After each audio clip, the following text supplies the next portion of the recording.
Sales time, how you doing? Never late, always on time. Big sales time, how you doing? And in the city that never sleeps for content, the city of brotherly love, the Philadelphia fan base, along with the Philadelphia Eagle fan base. You guys never, ever, ever, ever, ever not come through for big sales. Ever. Absolutely awesome. The news. This is right up my lane. By the way, Mark Farzetta will join us at 4:30. Hey, you doing? Okay. Hit the like button. Super chats go to the top, as we always say. All right. So I've been listening and watching everyone talking about this Diana Russini story. And it was quite comical today to listen to John McMullen talk about non-influencing of anything. You don't think Mel Kiper influences draft picks?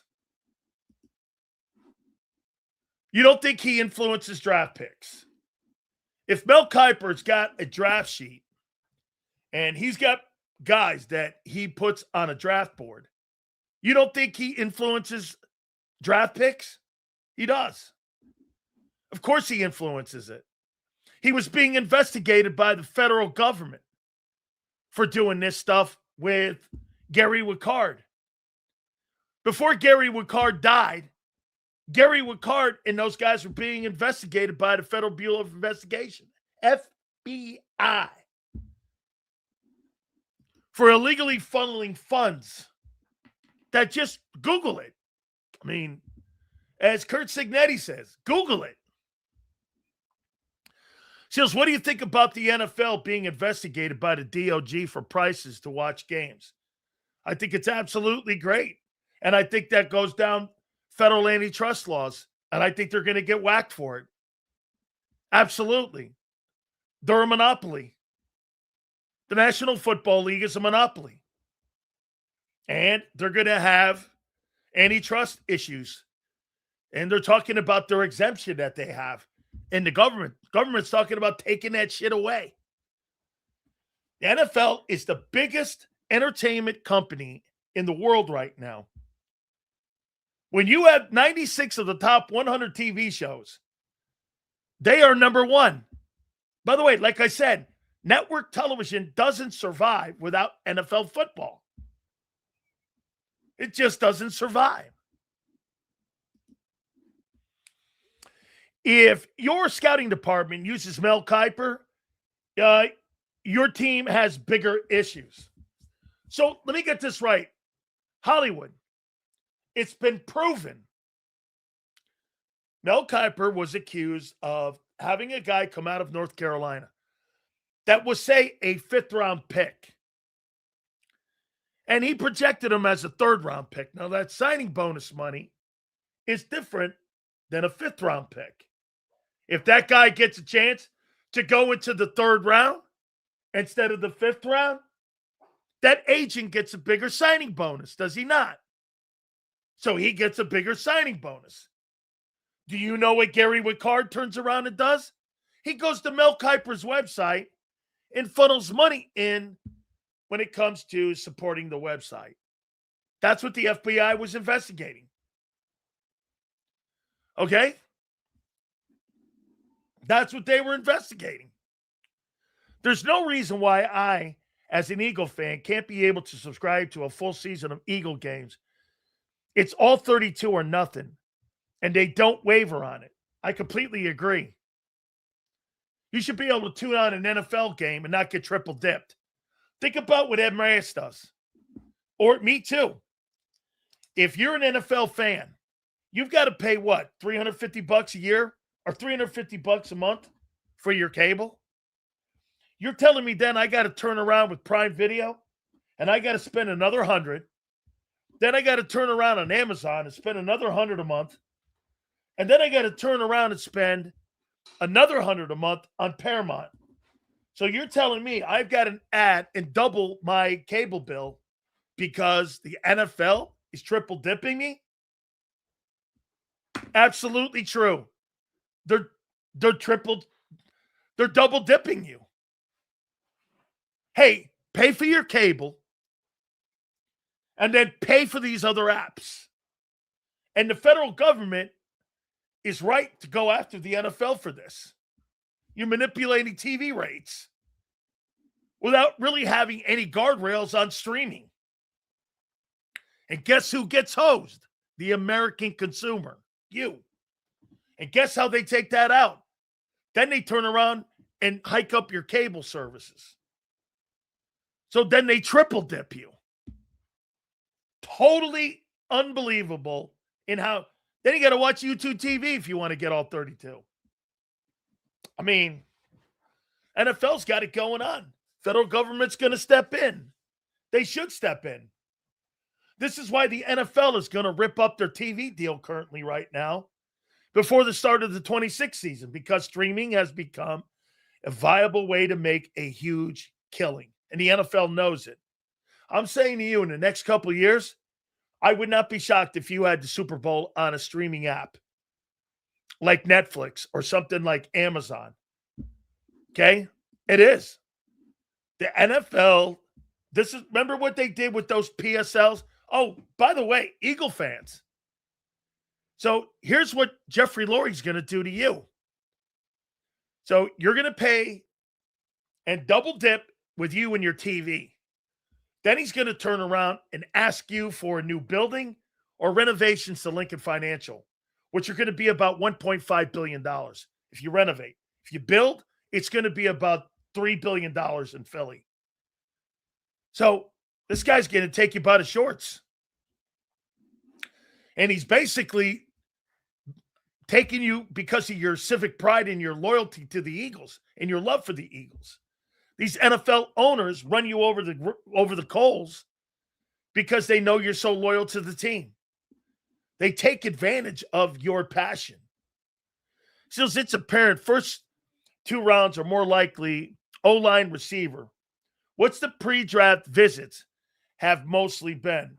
They've been mostly wide receiver also. They're a little bit more wide receiver. Well, remember something, too, in those visits. They could be steering people away from a particular player in the draft they like. I know a lot of teams bring guys in, and they never even bring the guy in they eventually end up drafting. Because how do you know who you're going to take at 23? You don't know unless you're going to move up. Still, scouting has always been shady. Heck, you got college football coaches getting kickback from agents. Cough Rutgers. Especially high school coaches. Hollywood, it's the high school coaches that are making the money. You got 3 kids at IMG, or you got 3 kids over at St. Thomas Aquinas or St. Joe's Prep, and you got Alabama and Georgia coming into the building. Where am I going to aim your players?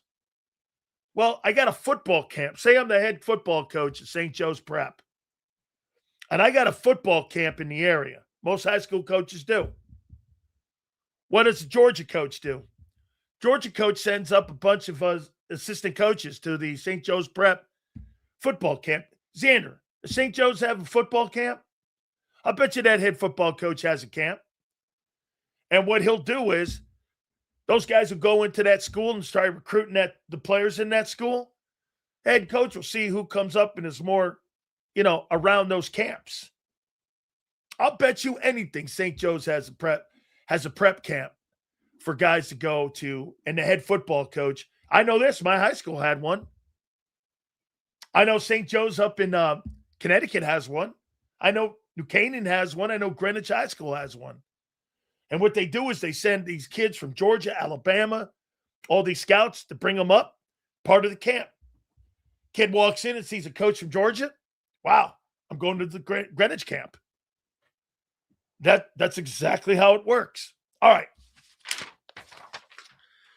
Now we get to the topics. Hit the like button. Supers go to the top. I appreciate you guys very much. Thank you, and I thank you for coming aboard. All right. So,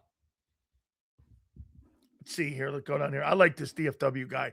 So it's crazy to see how the powerful the NFL is now seeing as it is in the 70s and 80s. Owners were losing millions of dollars a month. Absolutely true. Now they're conglomerates. Jerry Jones's football team is worth $13 billion now.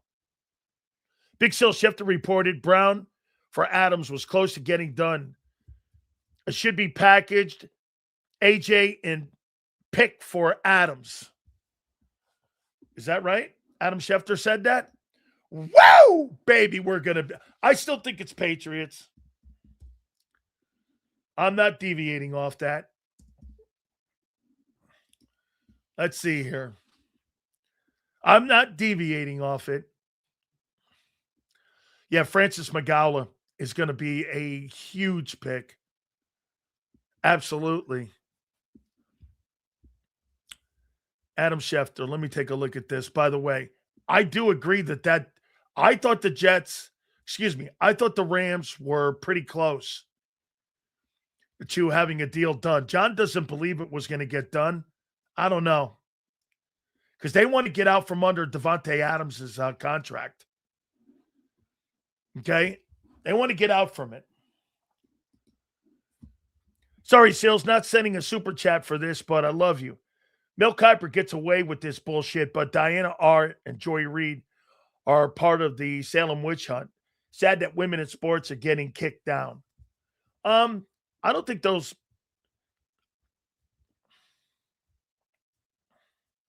What are you going to do to Mike Vrabel? Kim, you got a quarterback in Cleveland that was accused of 38 sexual misconduct cases, and they gave him a raise. What do you think this is going to turn into for a coach? And Kim, I happen to agree with you. I'm not disagreeing. Women in sports, and you don't think there's a bias? I know you do. There is. And that's it. Unfortunately, it's societal. You're not changing anything.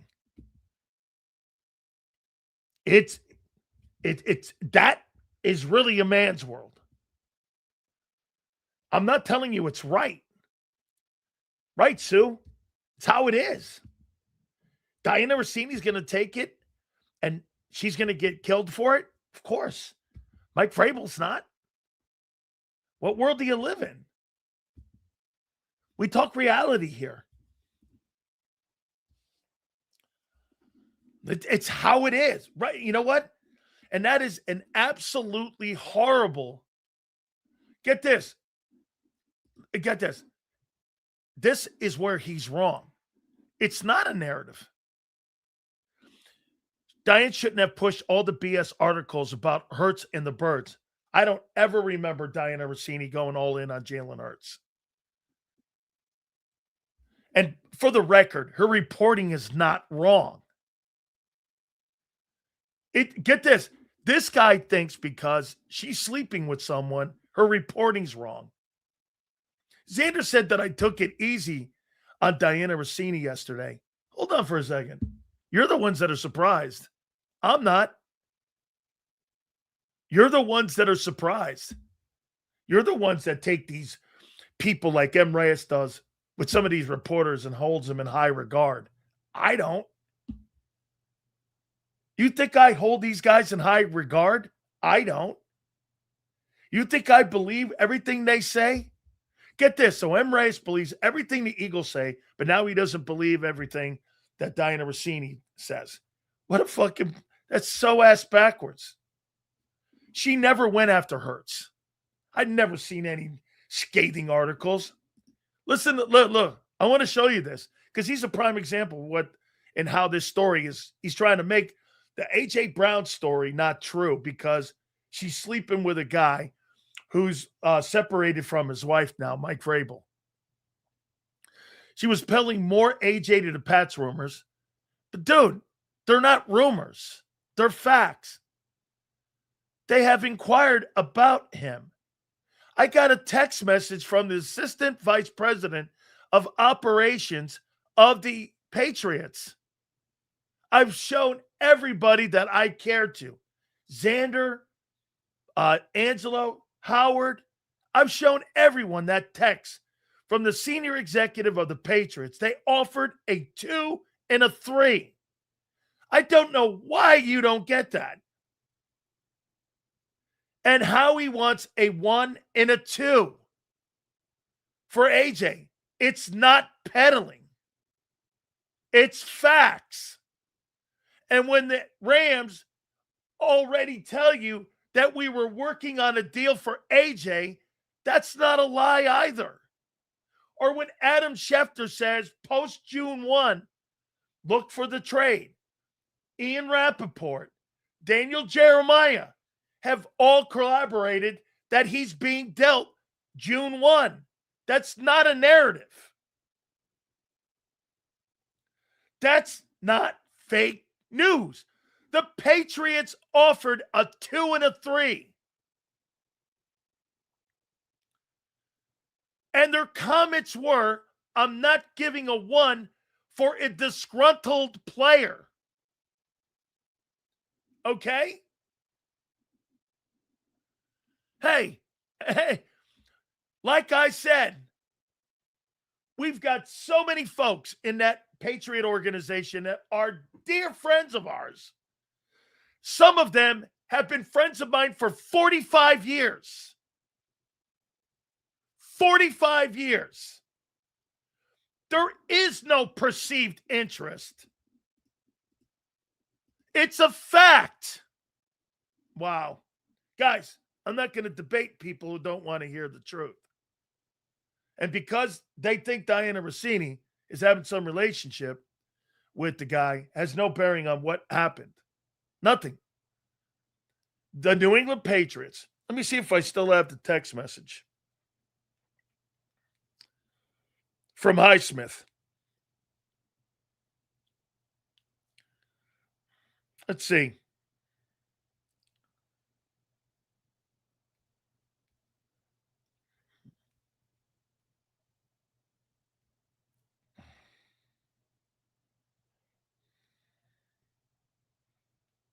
Yeah. Okay. So I've got to cross out Highsmith's number. There's a text message from Alonzo Highsmith. I think they want a 2 and 3. Don't mention. Nobody's giving a 1 and a 2 for a disgruntled dude.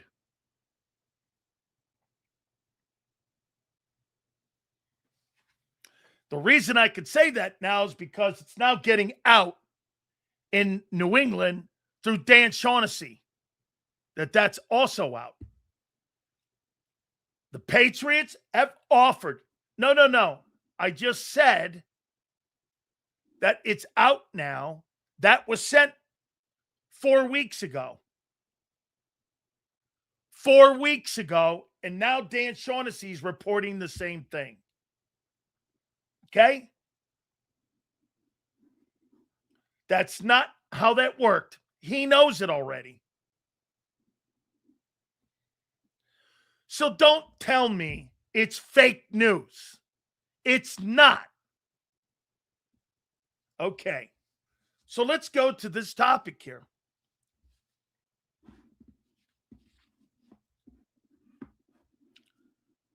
Thank you, my friend. Sales connections are amazing. Well, will they learn? They'll never learn. Because you know why? Here, you see a guy like this, not that I'm ever going to read somebody like that. A guy like that comes in here every day to try to do two things, guys. You know what? To be noticed, which is always great to use idiots for me because I love using idiots like this because it's wonderful to show you the dumbness of the difference between bottom dwellers and people who actually talk sports for a living and have for as many years as we have. And it's wonderful to use those losers like that. So, again, I love it. Keep posting away, dude. Thank you very much. Sills has been pushing Hurts and AJ out every day since week 6. Every day get over it and start talking about the draft. Actually, we are. So let's get into exactly what this guy. By the way, I'm talking about moving Hurts out. Jeff McClain's talking about them moving Hurts out, and so is everyone else. So we're going to start right there where this guy is talking. You ready? Have the Eagles begun the process of life after Jalen Hurts?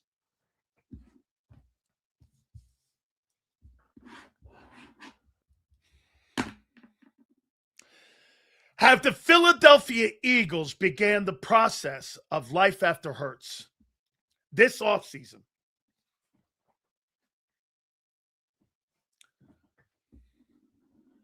Yes. Thank you, my friend. Yes, they have. Yes. And we're going to go down what they've done. Okay? No. Okay. So let's put that no up. Okay. Let's start here. The trading of A.J. Brown. Does that help or hurt Hurts if they do move him? Let's go down every one of these. Have the Eagles this offseason began the life after Hurts?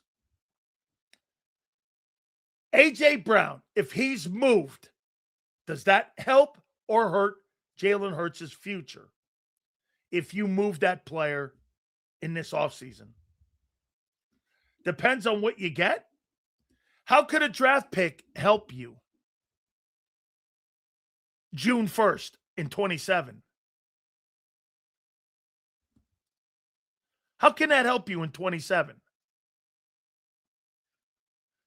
When you trade AJ, you're not getting anything back in return except a 27 pick. When you move off of AJ, you're getting nothing in return. A trade? Yeah, no. They want to pick. The trading of AJ is life after Hurts. What do you make of Sean Mannion? Is Sean Mannion here to help extend Jalen Hurts' career?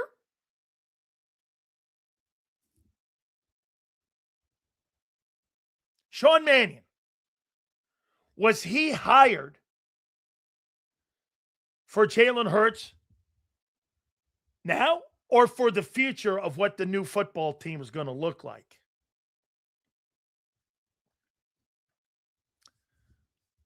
Sean Mannion, was he hired to help Jalen Hurts? I want a quarterback that can set protection and read defenses and can throw across the middle. Well, that's not the guy you have now. That's for damn sure. Future. Both? How does Jalen Hurts can't run a Sean McVay offense? He can't. He cannot run a Sean McVay offense. Draft capital to trade for a high pick in 27 for a quarterback. Well, get this, DFW. Think about this. Let's just say this. If the Patriots fall back to the pack, say they're a 500 team, that pick goes from being the 31st pick in the draft. In 2027, that's the 12th pick in the draft. Or maybe the 11th pick. You might be near a top 10 pick. What if that team wins 7 games? You're picking inside the top 10 next year. Your own pick and a top 10 pick. That pick might be a top 10 pick. Sills, all time, where do you rank Brian Dawkins in safeties? Top 5? Top 5. One of the truly greatest safeties of all time. Top 5. He's not Ed Reed. Ed is here. Lott. Dawkins is right in there with like some of the greatest. The guy up in Denver was a good one. There's a lot of great ones, but he's in that top 5. Jalen can't read defenses. How the fuck does he know how to read a playbook? Manning is a great version of Mayo, face of a bad season, used to create positive public opinion for the eventual Hurts trade. If we went 6 and 7, if we win 6 to 7 games next year, Sills, we would be primed for a quarterback for the next class. Great in a setup. How about this, Khalid? Think about this. If you win 6 or 7 ball games this coming season, like you did in 20, that was the reset year. 2020 was your reset year. So that's when everything fell apart. That's what I think is going to happen this year. Everything is going to fall apart like 2020. And this thing's going to break apart. That's going to be your reset. The good thing about the Eagles, they don't stay in that lane. The following year, they're going to get a lesser schedule. But one thing that's happened here is that your offense, because of all those contracts, you can't do anything with those players. So you got to ride many of those deals out. I mean, Landon restructured his contract, which is great, which means he's got probably one more year here. Lane's leaving. Cam, we'll see if he comes back. And Millard is the only other viable guy in that offensive line that's worthy of talking Pro Bowl type. The rest of them, that line does not have Pro Bowlers on them anymore. They just do not have Pro Bowlers on that line. Okay? They don't. So when I ask you, beginning the process without Hurts, look at all the things that they've done. They changed out the entire offensive coaching staff. They're bringing a brand new formula on how they're going to try to approach in a passing game. And what else? They're moving AJ. I don't think they're going to draft a quarterback in this draft. They might. And I think they should. You see any great quarterbacks next year?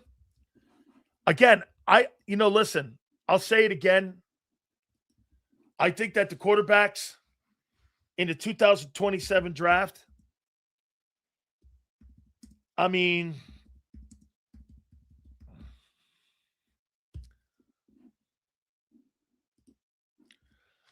not high on the saying kid. Dante Moore. There's Arch Manning. Langway at Baylor's not good. I love the kid, Lenore Sellers.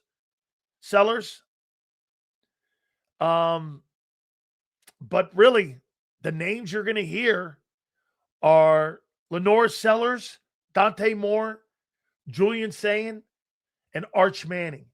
Those are your top picks. You're probably going to get another kid. Now, ask yourself this. If you're the Eagles, do you think there's a dude in this coming draft in 27? Okay? In 2027. I'll say it again, and I'm with Howard Eskin. I do not believe Jalen Hurts is going to be the starting quarterback in 27 on the Eagles. I do not. Because I don't believe he's going to be able to get through this offense. And it's going to be 3 years of bad quarterbacking at the quarterback position in Philadelphia. 3 bad years.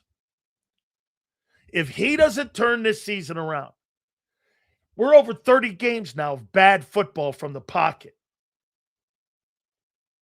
Okay? You're over 30 games. Over 30 games of bad football.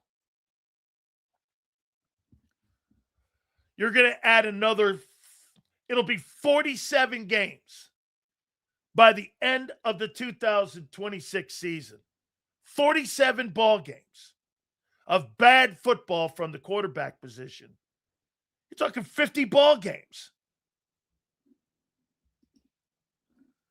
Love you, Sills. Need true sports talk. Thank you. Like I said, nobody gives a shit on what they did 3-4 years ago. Nobody cares. They want to know exactly where you're going in the next 3 years. Hurts has played bad quarterbacking for the last 2 years. Okay? Here. Go down that lane again. We did this yesterday. I believe they're beginning the life after Jalen Hurts. So here. Oh. Here. Last 2 years. NFL. Like I said. Okay. This is now. Let me see how many games. Okay. Here's a sample size. Do you think 31 games is a lot of a sample size? Do you? Okay. You think 31 games is a sample size? 31 NFL games. You think that's enough, especially with a veteran quarterback? What do you think? Think 31 days? 31? Here we go. This is now we're starting to. There's somebody that talks football. Okay. Like Sil said, if you read all the tea leaves, how he sees the writing on the wall and setting up the team for a quick reset in 27-28.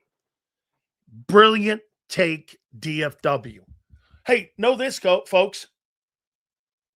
The Dallas Cowboys are getting to this position with Dak. As long as they see Dak still putting up numbers and yards and moving sticks, they're going to be comfortable. But the moment they start seeing walkbacks, offense not clicking every week, not being able to carry the defense, okay, this is going to be when they start making their move. Now, you got to remember something. Folks, here, let's do this here. I'm going to show you something. This guy's a complete fucking moron. However, let's go here. Wait. Here, let's put this guy. Okay. This is perfect for my take because it sets up my take perfectly. Since 2021, including playoffs, every year, the guy, Super Bowl MVP, and I'm a moron. Okay, if that's all true, why are they changing everything? Why have they fired the entire coaching staff except the running back and wide receiver coach and hired a guy who's never, ever coached a talent like Jalen Hurts and coached more of a player like a Matthew Stafford? Why? Why have they done that? Why have they done that? All these things are true. MVP candidate, wins games. What? His answer, then it is. Then why did they hire Mannion and not hire a guy who handles RPO? It is. Why didn't they hire a guy that fills his skill set? And he's not Matthew Stafford. Because Patullo was asked, okay, Mannion's better. Based on what, dude? Mannion's better? Based on what? I'm going to answer this guy's questions. How is Mannion better? He's got less experience than Kevin Patullo. At least Kevin Patullo was in the building. Patullo was okay. What makes you think Mannion's better? He's less experienced. I think we could see Roseman moving up. He's done the last 5 drafts. Also, NFL rumors are saying the Eagles expected to move up for a wide receiver in the first round. So wait a minute. He could paint. A can of paint is better than. How do you know? Wait a second. How do you know that Sean Mannion, with less coaching and has been a coach for a shorter period of time and has never called a play is better than Kevin Patullo. Why wouldn't you have hired an experienced guy? He has no experience in other organizations. Zero. He's been a coach for 25 months. What experience? Here's a perfect answer. We don't know if Mannion's better. Why in the world would you hire someone that you have such an outlier on that if you don't know if he's good or not for a quarterback who's been in the league 6 years going on 7, you hire a dude, according to this moron, that has never called a play, and you going into the 26th season with this notion as your OC. We don't know if he's good or not. Hey, that's quite a dude you hired there, guy. A guy who's got less experience than Kevin Patullo. You need to sit down, guy, because you don't have any answers. You're just barking. And this goes into my point. He just validated my point. The last 2 years, 30 games, 31 ball games, Jalen Hurts is 18th in passing yards. And in completions, Jalen Hurts is 19th. In attempts, Jalen Hurts, where is he on this list? In attempts. He's 19th. In yards per game, he's 25th. Folks, they're looking at it the last 31 games, 31 ball games. This is why they're moving on from him. They've begun the life after Hurts. Think about that. 31 ball games. He's 25th in passing for the last 2 years. In 31 games, he's 25th. Hurts completed 39.6% of his passes that went for 25-plus yards last season. That completion percentage was 50 in the NFL. He threw for 7 TDs and just 1 pick. Well, then how in the hell did you fire all those coaches if Kevin Patullo and all those coaches were so good? If that number from a year ago, you fired the coach that was responsible for that and the O-line coach, you're not making sense, Mello. That's not what the coaching staff and the organization did. If he was so proficient in that, why'd they fire everyone? Says Lane Johnson believes Manning is the new Steichen. That's theory. How in God's name do you keep posting all these so-called numbers and not see the writing on the wall that they're making a move for the future? You once said Hurts was an elite. No. I said an Elite 5 resume. I never said he was better than Randall. You show me where I said he was better than Randall Cunningham. He ain't no. I never said that. Yeah, you post that at Dan Sileo Show. I would love for you to find where I said that Jalen Hurts was better than Randall Cunningham. I'll pay you $50 if you post that to my X account at Dan Sileo Show, where I said Hurts was better than Randall Cunningham. Jalen's not a passer, but I've grown a new sense of appreciation, seemingly overnight, for showing up in those Super Bowls and not blowing them. It's the Hurts humpers in our front office that truly piss me off. Well, ask yourself this, dude. Okay? Ask yourself this. Why all the changes then?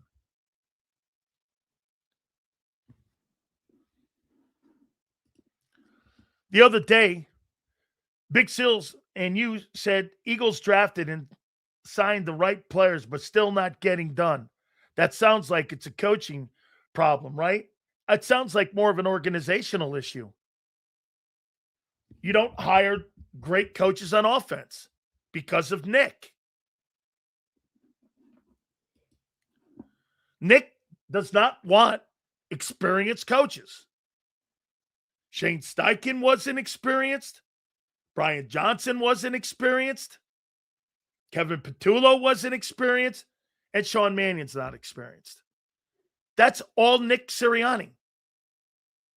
And yet, when you hire on the other side, you got guys who could become defensive coordinators on anybody's football team like Clint Hurt and Bobby King, let alone Vic Fangio. Think about that. The organization doesn't hire quality offensive coaches. Take a look at them. Those are quality guys. Those are quality guys. Get this. This guy is blind. The same players won a Super Bowl, same players, different coaches. Okay, get this.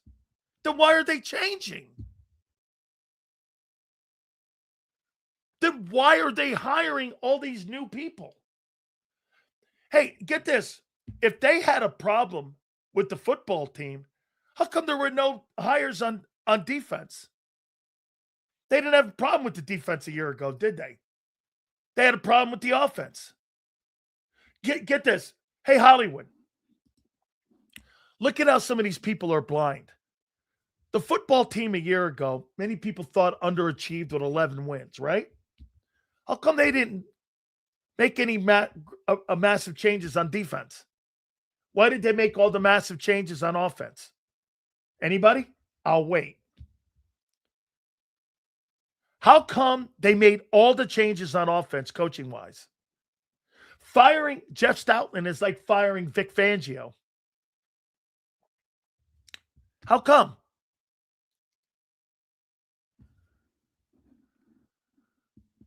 How come? The scheme change is for the offensive line. So wait a minute. You're changing an entire scheme. And Sean Mannion, who's not an O-line coach, is a tight end coach at best in Green Bay. They're changing the scheme for the O-line. That Lane's leaving, and two guys a year ago were banged up, and you hired Sean Mannion with no experience and fired the greatest offensive line coach, one of, for people that never done this. That's what you're saying?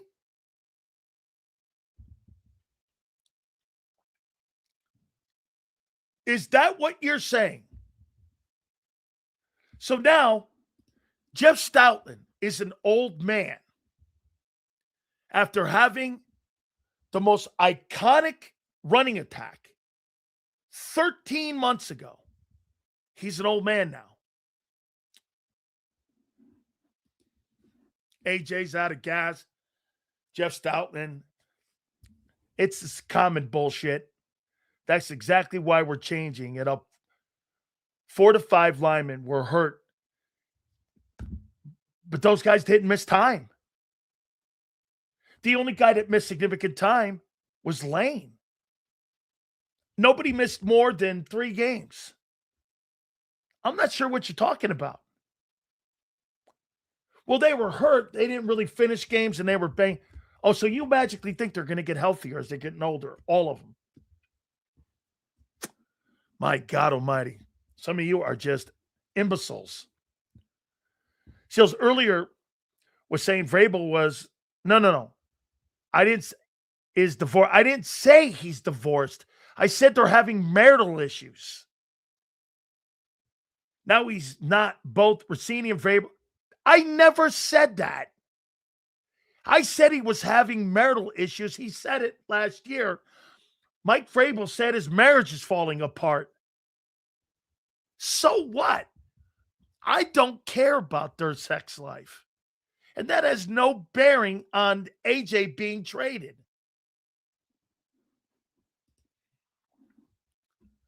Gloom and doom. No. No. I asked you a question. If you thought they were beginning the process of moving after the life of Jalen Hurts' era, had they begun the process of life after Hurts? You can make it for whatever you want. I said to you 1,000 times. By the way, we're going to start going to some folks in here that we haven't gone to in a while. Okay? Let's see here. McKee played with backups. Come on, he's night and day. He moved the offense. Yeah, he's a better passer than Hurts. So KP was the same old thing in the offense as the last 2 years. This is why I think they have jumped off the deep in the coaching changes. Wait a second. Kellen Moore was the offensive coordinator in 24, not Kevin Patullo. And Kellen Moore ran a even more basic offense. He ran it even more basic. I mean, it was even more basic. His passing attempts in 24 were pathetic. This is life after Lane Johnson, Juergens, Malata. Hurts isn't going anywhere. He won't be the starting quarterback in 27. Yes, and the offensive line will lose like Laurie wants it to look. Yes, and the offense will lose like Laurie wants it to look.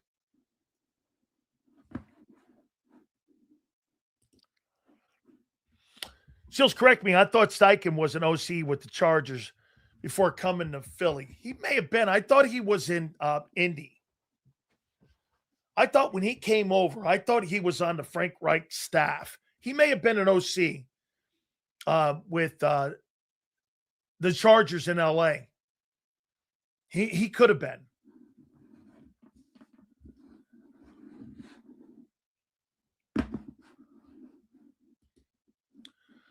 Did you see the white dress Russiini was in? I don't blame Brable. Do you think that we, the organization, changed Jalen Hurts' playing style and wanted him to be more of a pocket passer? That diminishes game? Yes. In 2022, the guy was a weapon, and I'll continue to say that.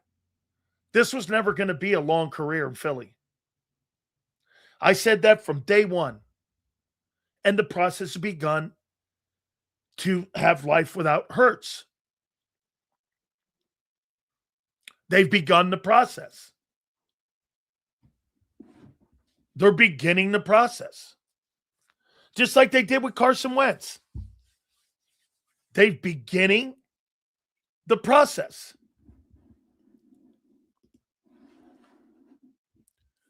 Oh, look, Hurts bailed right. He's running out of bounds. Oh, look, he bailed right again. Oh, look, he bailed out of the pocket again. Yes. He's got horrific pocket sense. I don't think Hurts does get benched this season. I don't either. I bet their BS injury excuse as well. Of course. Absolutely. Now, I'm going to go to this other topic. Hey, by the way, Mark Farzetta will join us at 4:30. Zander will join us at 3:30, excuse me. And Farzetta will be with us at 4:30. So we will have that. All right. Let's see here. Back up here again. Okay. Damn, Seals, you got to get Coach JB on again. His show is bonkers. I love it. We'll get him on again, I promise. Yeah, I don't think this guy's got anything good to say anymore. The process has definitely begun. The front office is going to spend part of this season trying to get the fans to move on from him too. Yes. That's why these stories are coming out. Hey, let me ask you this. Have you ever seen more negative stories on Jalen Hurts in his 6 years? Have you seen more negative stories in your life than what you've seen this offseason. Draft will tell. Draft will tell all. Round of quarterback, style of quarterback. Well, wait a minute. Kim, look at the two backup quarterbacks. Tanner McKee and Andy Dalton.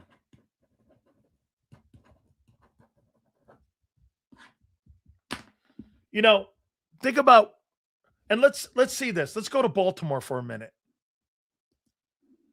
Let me go to Baltimore. So let's go to Baltimore.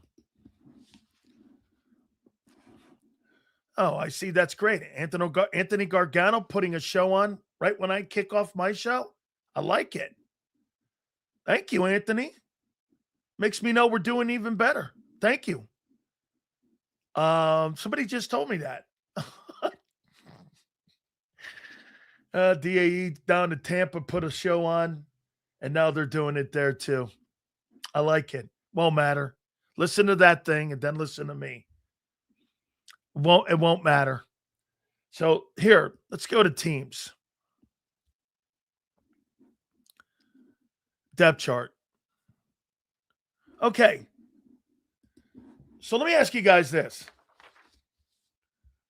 You have Tanner McKee and Andy Dalton as your backup quarterbacks. You tell me what you make of that. What do you make of that? And in Baltimore, the backup quarterback is Tyler Huntley. What do you take away from that? Baltimore has a player in Tyler Huntley. The Eagles have backup quarterbacks that are Tanner McKee and Andy Dalton. What does that tell you?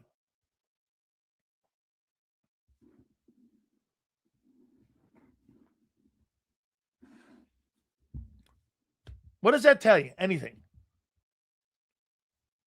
What does that tell you?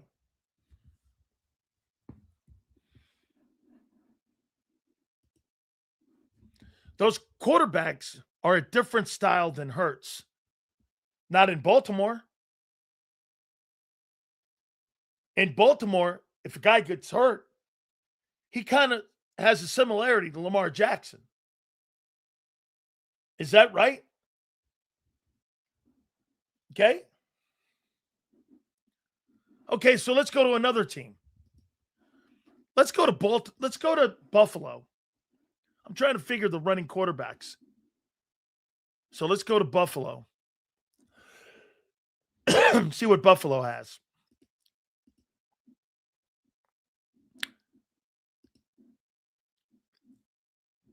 Buffalo has a guy in Kyle Allen.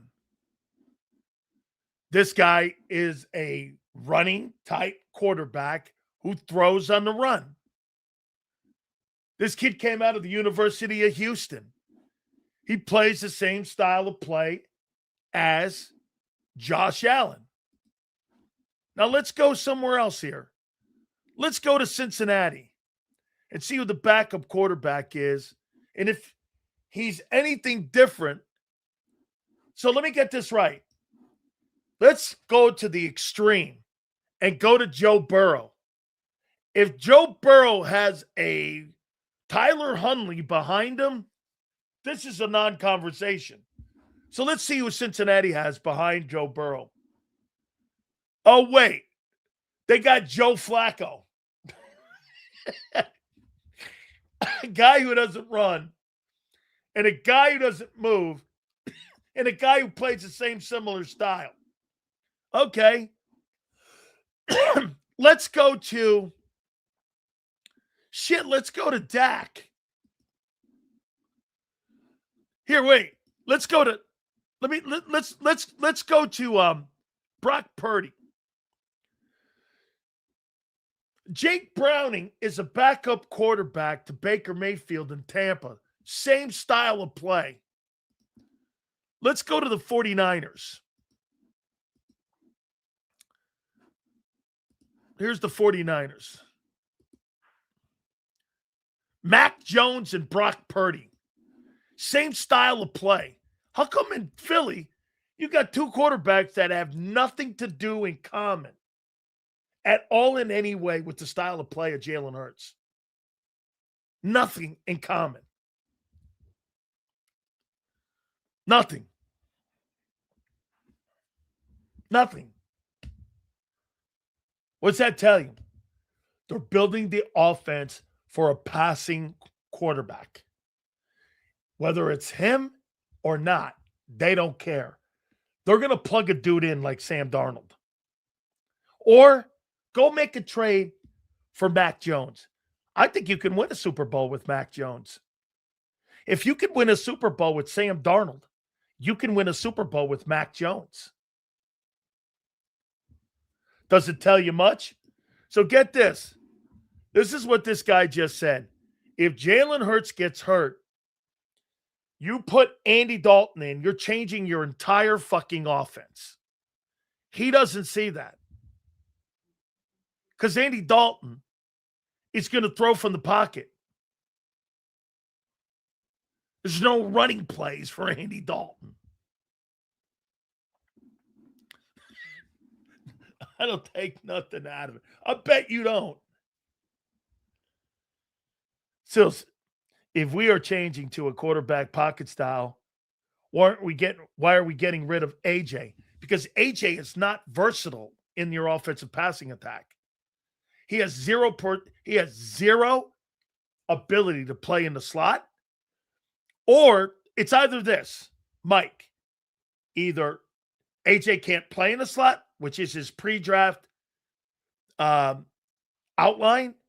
He's not very good in the slot. You haven't moved him around. Here, Mike, ask yourself this. Have you moved around A.J. Brown in his 4 years? Have you guys moved him around in any way? Mike, think about it. It's a good question, Mike. Have you moved A.J. Brown around in any way to help get him open? The simple answer is no. I think that's hurt Devontae Smith. I think you can move him around. And by the way, I think one of the reasons why they may want to get rid of him, think of this for a second. Pianist, you might be able to move Devontae around more and utilize him and his skill set a little more. This offense may have also been holding Devontae Smith back.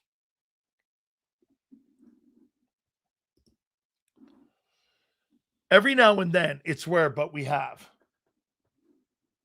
Okay? Every now and then, we have, but it's rare.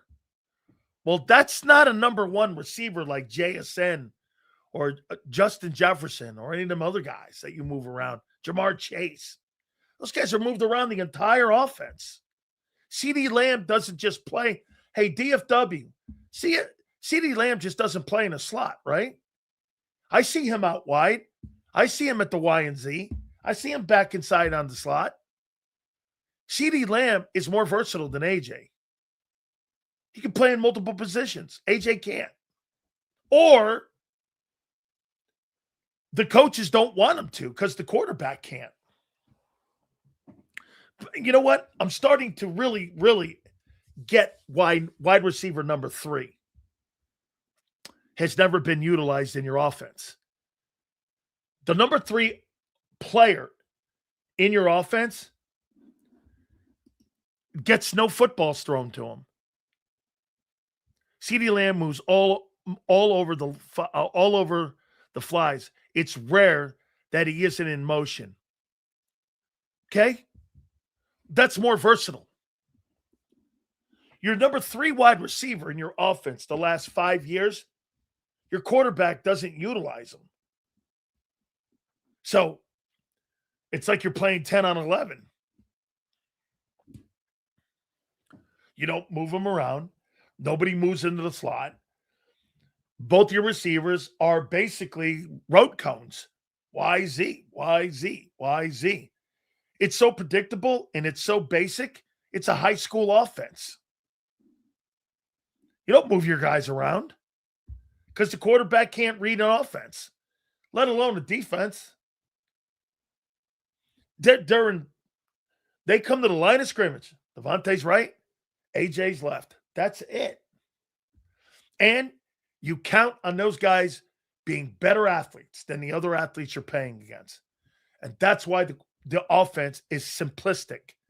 So to sit there and say you're going to run a Sean McVay offense, and now that you're implementing one, there's no shot in hell he's running this offense.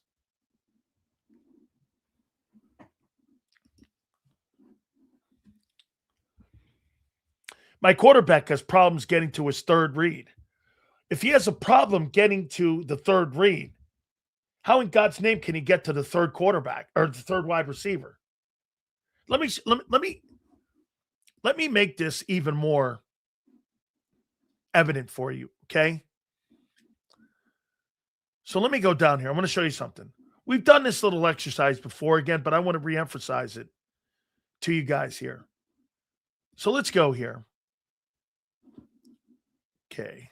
All right. I want to show you something. In 2025, receiving, not AJ and not Devontae. Okay. Dotson, 18 catches. Cooper, 9.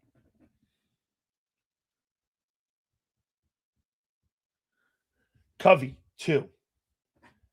You had 23 catches in 2025 in the 3-hole. That's your quarterback. 23 catches in 17 ball games.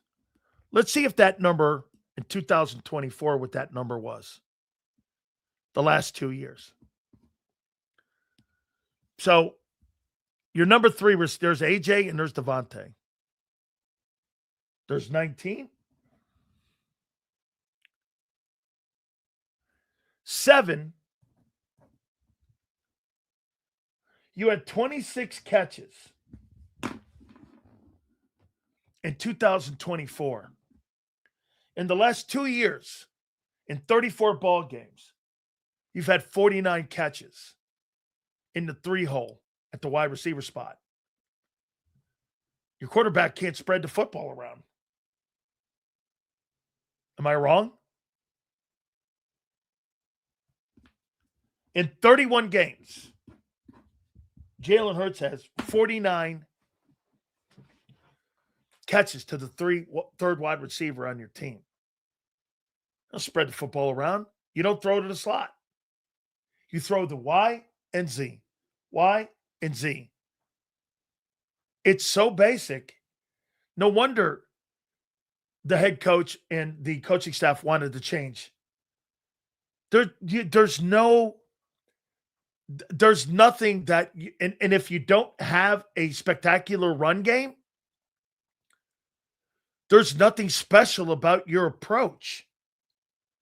Your quarterback can't spread the ball around. They don't throw across the middle of the field, and they don't utilize the third wideout. 49 catches in 2 years and 31 games from the third wide receiver on your football team. That's pathetic. And you don't move AJ around. You guys just got through telling me we do a little, but not a lot. This is why you are changing.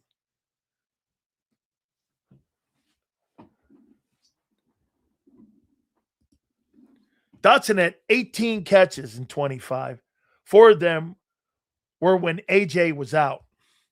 Okay, so you're talking about a player who was never utilized here. Not that, again, I'm talking about spreading the ball around like normal quarterbacks do. The plays are designed to get the ball out quick, not go through 3 or 4 options. So you're telling me an NFL quarterback gets to the line of scrimmage and Tom Brady, Patrick Mahomes, Justin Herbert, Those guys are one-read quarterbacks? And for the life of me, I could swear that Jalen Hurts holds the ball more than any quarterback in the pocket. So when you say it's about getting the ball out quick, how can that be when he holds the ball longer than any quarterback in the league?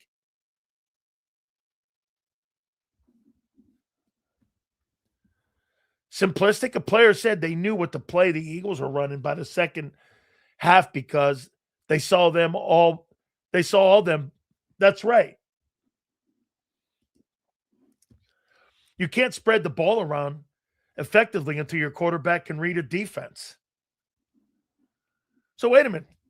This guy says,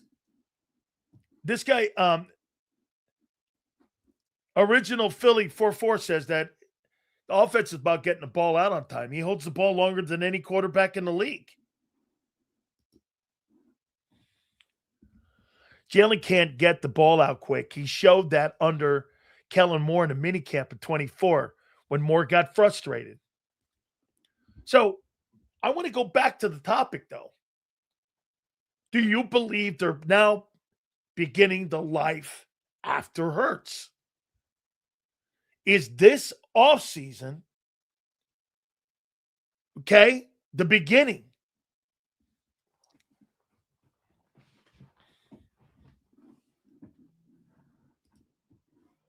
Hurts is not a timing quarterback. If it was a timing quarterback, he'd be better off.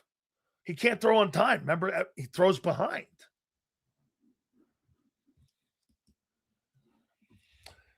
The only time the offense was good was in 23's minicamp. Listen, I'll tell you what I think they should do.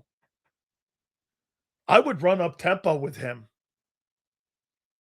I think he's really good up tempo. But Bob, as you know, when you go up tempo, what's that mean?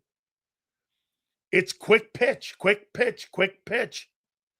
I think he can win games like that. I've seen him. He beat Baltimore like that when they went up tempo. When they go up tempo, they're pretty tough to stop. But they don't do it enough. And this is becoming a factor too, because now that I'm a defensive coordinator, I'm going to do this. Well, he's not going to run. This guy's not going to run as much. So his threat is not there. That's why they're bringing these new coaches in. The crappy thing about this is our last season with both AJ and Smitty was wasted on Hurts. Now we'll be back to a weak pre-2022 wide receiver room like we had for 40 years. They're sure bringing a lot of wide receivers in.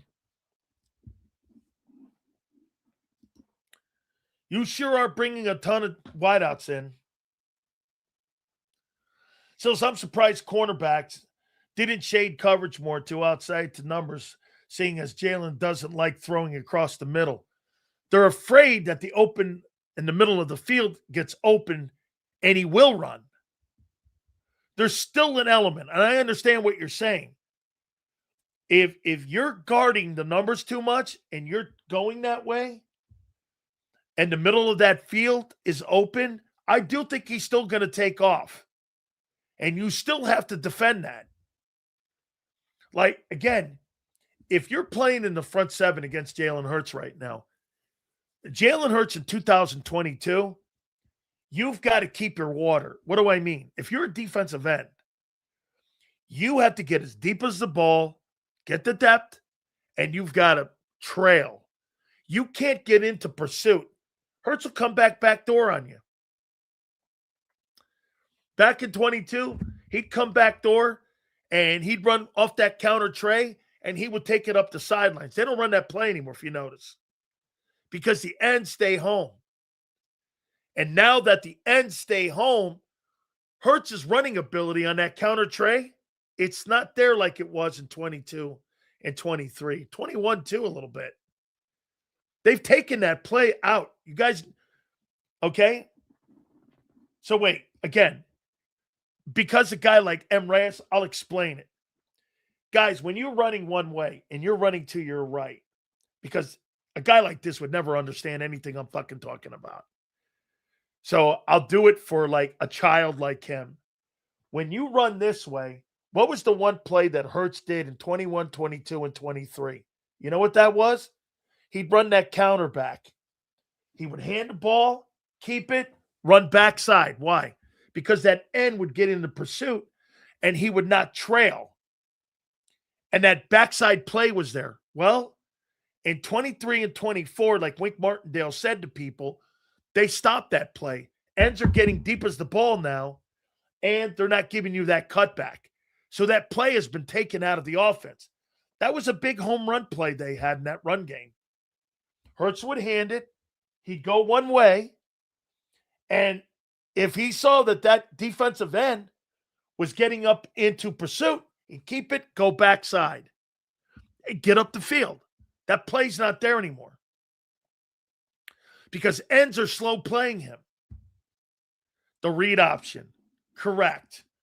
And sometimes instead of the read option front side, he'd go backside because the end would get in pursuit. See, you got to remember, I get it.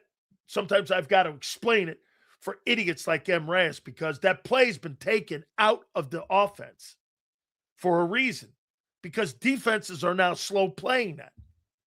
That's called catching up with the offense and catching up with the quarterback skill set. Remember something. There's only so many things you can do running the ball before you catch up with that offense. Passing-wise, there's an array of things. Slants, screens, post, middle screens, flip tosses. There's so many things that you can do. Okay, when it comes to your passing game. In your run game, you're kind of limited. Because once you stop the stretch play, you stop a middle zone run, or you stop the backside read, there's very few things you could do for the quarterback unless it's ad lib. What's happened to Hurts' game, it's not that the fact that he doesn't want to run. The defense have caught up with his style of running. They know he's going to take the ball, and they stop that play. One of Jalen's biggest run plays was the counter and the read option.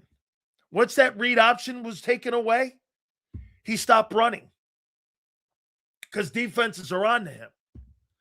I started watching some film, and you watch the style of runs that he had in 21 and in 22 compared to the last 2 years. 24 and 25. And you can see defenses have completely taken that play away. And that was one of the major third down plays that they ran in trying to extend sticks. That's not there any longer. So you've got to rely more on the passing game. And they can't.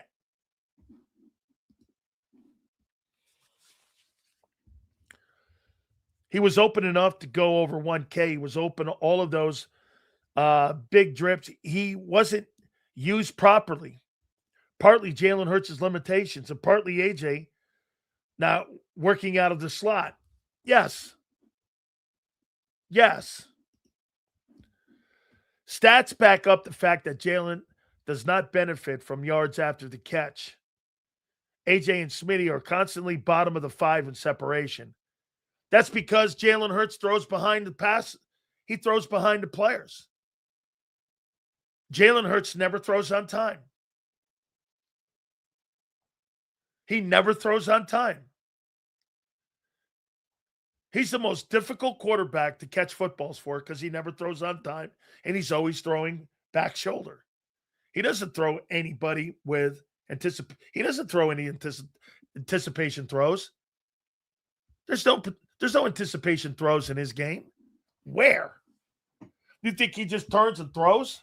The guy doesn't do that. He turns. That's why he doesn't want his back. Why do you think Jalen Hurts? This is a great one here. Why do you think Jalen Hurts doesn't want his back to the defense? Because he can't throw anticipation throws. When you snap from center and you turn your back and you plant and throw, You're throwing with the anticipation that the wideout is going to be there on a 15-yard out. And you got confidence in your ability to get that ball out on time. And the only reason that you don't want to have your back to the offense, to the defense, is because you don't have the confidence in your arm and in your anticipation throws. This guy doesn't throw on like any kind of like, I'm going to throw to a spot. This guy doesn't throw to spots. Holds the ball longer than any quarterback in pro football. He had the second best pass blocking team a year ago, and they couldn't do shit with it. Okay? That's a lie. He fucking told you he doesn't want to turn his back to the defense. Man. Glazed donut. Because when he turns around again, he has zero idea where he's going with it. He cannot anticipate what he will see. Exactly. He doesn't know pre-snap reads. That's why he doesn't want his back to the defense. He's trying to figure out where the blitz came from. Let me ask you this one. I'm going to ask Zander this one too in a couple minutes. You think Jason Kelce not being in that huddle and setting pass protections has affected Hurts the last 2 years?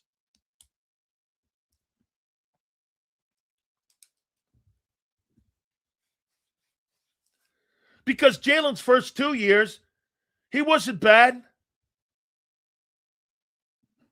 He wasn't bad. But now that he has to set protections,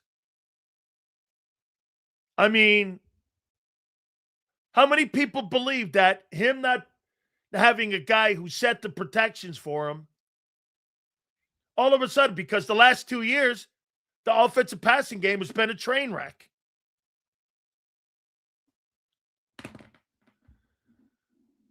Okay, you go from being a pretty okay guy to being a below average quarterback from the pocket. He's below average from the pocket. The last 2 years, he's below average. Good quarterbacks don't need protection set for them. Dude, that's something you learn in high school.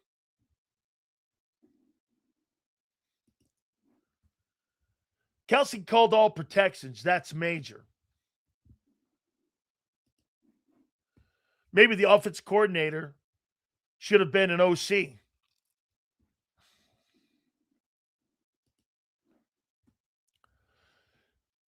You win Super Bowl MVP. I don't get it. Yeah. Well, again, nobody said he was a trash player. Dude, Sam Darnold just won a freaking Super Bowl. Nobody's sitting there saying Sam Darnold is an elite guy. Above average to borderline top 10 in protection management since 2024. They were number 2 in pass protection. And you were 23rd in passing.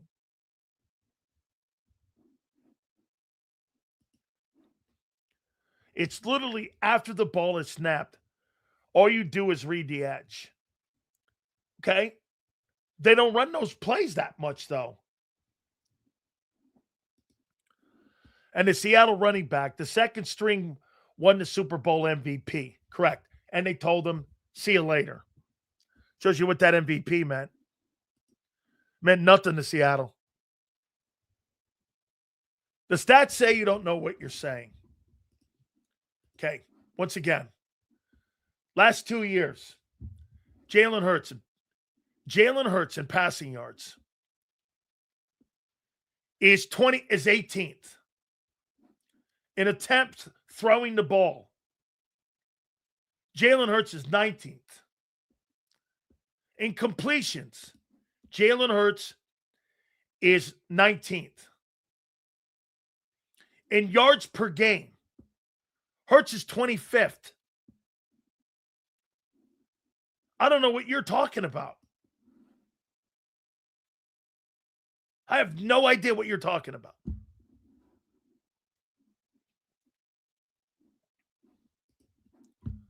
Kimbo. We're off Hurts. Going pocket passer. Seen it in the last few drafts. Believe in Washington school or draft a quarterback. Always, always, always. I agree with you. Get this. I just proved you wrong and you deflect nothing new. What did you prove? Let me go back here. What did he prove? The stats say you don't know what you're saying. Could it possibly above average to borderline top 10 in protection management since 2024? Correct. Your pass protection is not a problem. Your quarterback is. You're 23rd, 29th, and 23rd. What did you prove a point on? Your passing offense was 29th and 23rd. What did you prove with the best pass protecting O-line in football? What point did you prove?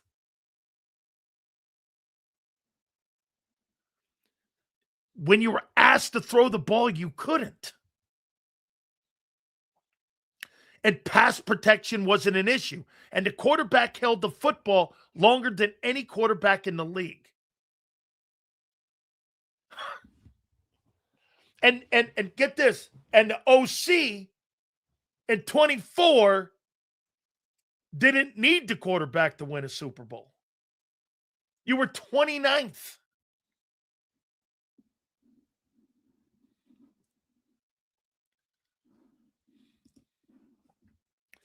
So it's hard to determine Kelce's importance because they moved off RPL, maybe. Super Bowl MVP is great for one game. It's not a bearing on how good you are in a game-by-game basis. 0. Actually, DFW, winning a Super Bowl MVP, just like getting $55 million, it jades fans. Don't mean he's better. And winning a Super Bowl MVP is awesome. But does that mean that's an indictment of what kind of career you've had or how well you play on a game-to-game basis? Has 0 bearing. I mean, Nick Foles is a journeyman quarterback. He won the MVP.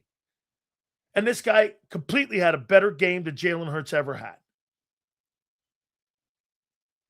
I mean, Nick Foles played better against Brady's Patriots than what Jalen played against Spagnuolo. And he's a journeyman.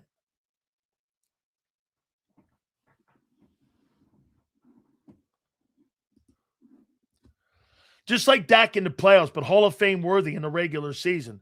Make it make sense. That's who he is. I'm not saying that's not the point.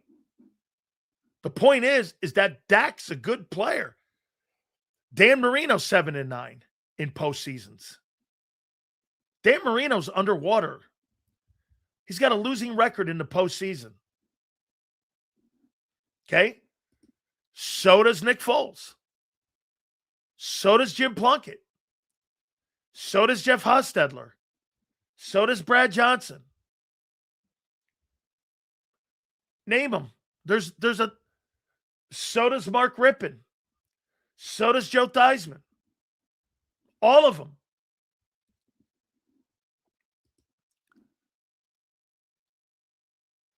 Winning the Super Bowl MVP means we won the Super Bowl.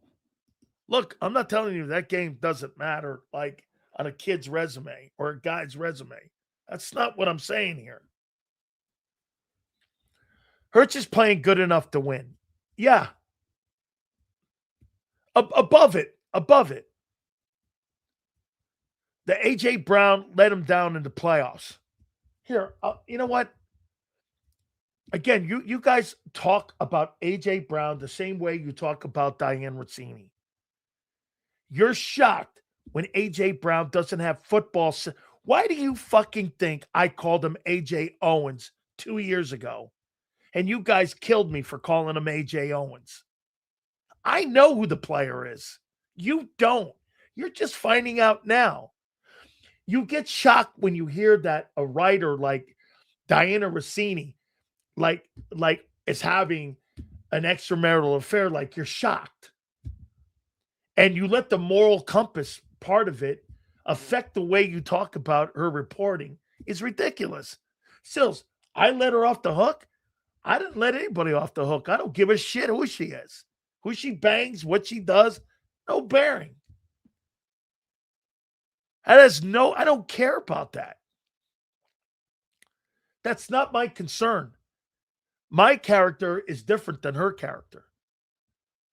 I've never been arrested. I've never had sexual anything ever questioned on me ever in my entire broadcasting career. I don't have to do those things, and I never did them. I've been accused of many things. One thing I haven't been is sexual harassment, or I could promise you this, none of that has ever happened in my watch. And I have never been arrested, and I have never assaulted anybody like Mike Missinelli. That's not my deal. I don't care about people that much to do that. I care about myself more. Jesus, criminy. Got to be crazy. Now, Marino's overrated. A generational talent was overrated. That'd be one of the few times I go to you again, dude. Marino was overrated. Honestly, we never talked about how much better the offense would be if we have better coaches with more experience, Sills. Okay? Hire them. I'd love to see it. You might get better. Well, wait. I did see it. You hired a veteran coach in Kellen Moore. You put him in your offense. He built an offense around the deficiencies of the quarterback. And guess what? They won a Super Bowl. That's what experienced coaches do. Jalen had 2,900 passing yards and 18 TDs. Wasn't really called on to do shit in that year. Okay? I mean, that was the year of Barkley. But yet people in Philly are trying to change the narrative that was somehow the year of Hurts. It wasn't. Hurts had the best moment of the year. Barkley had the year. Remember that.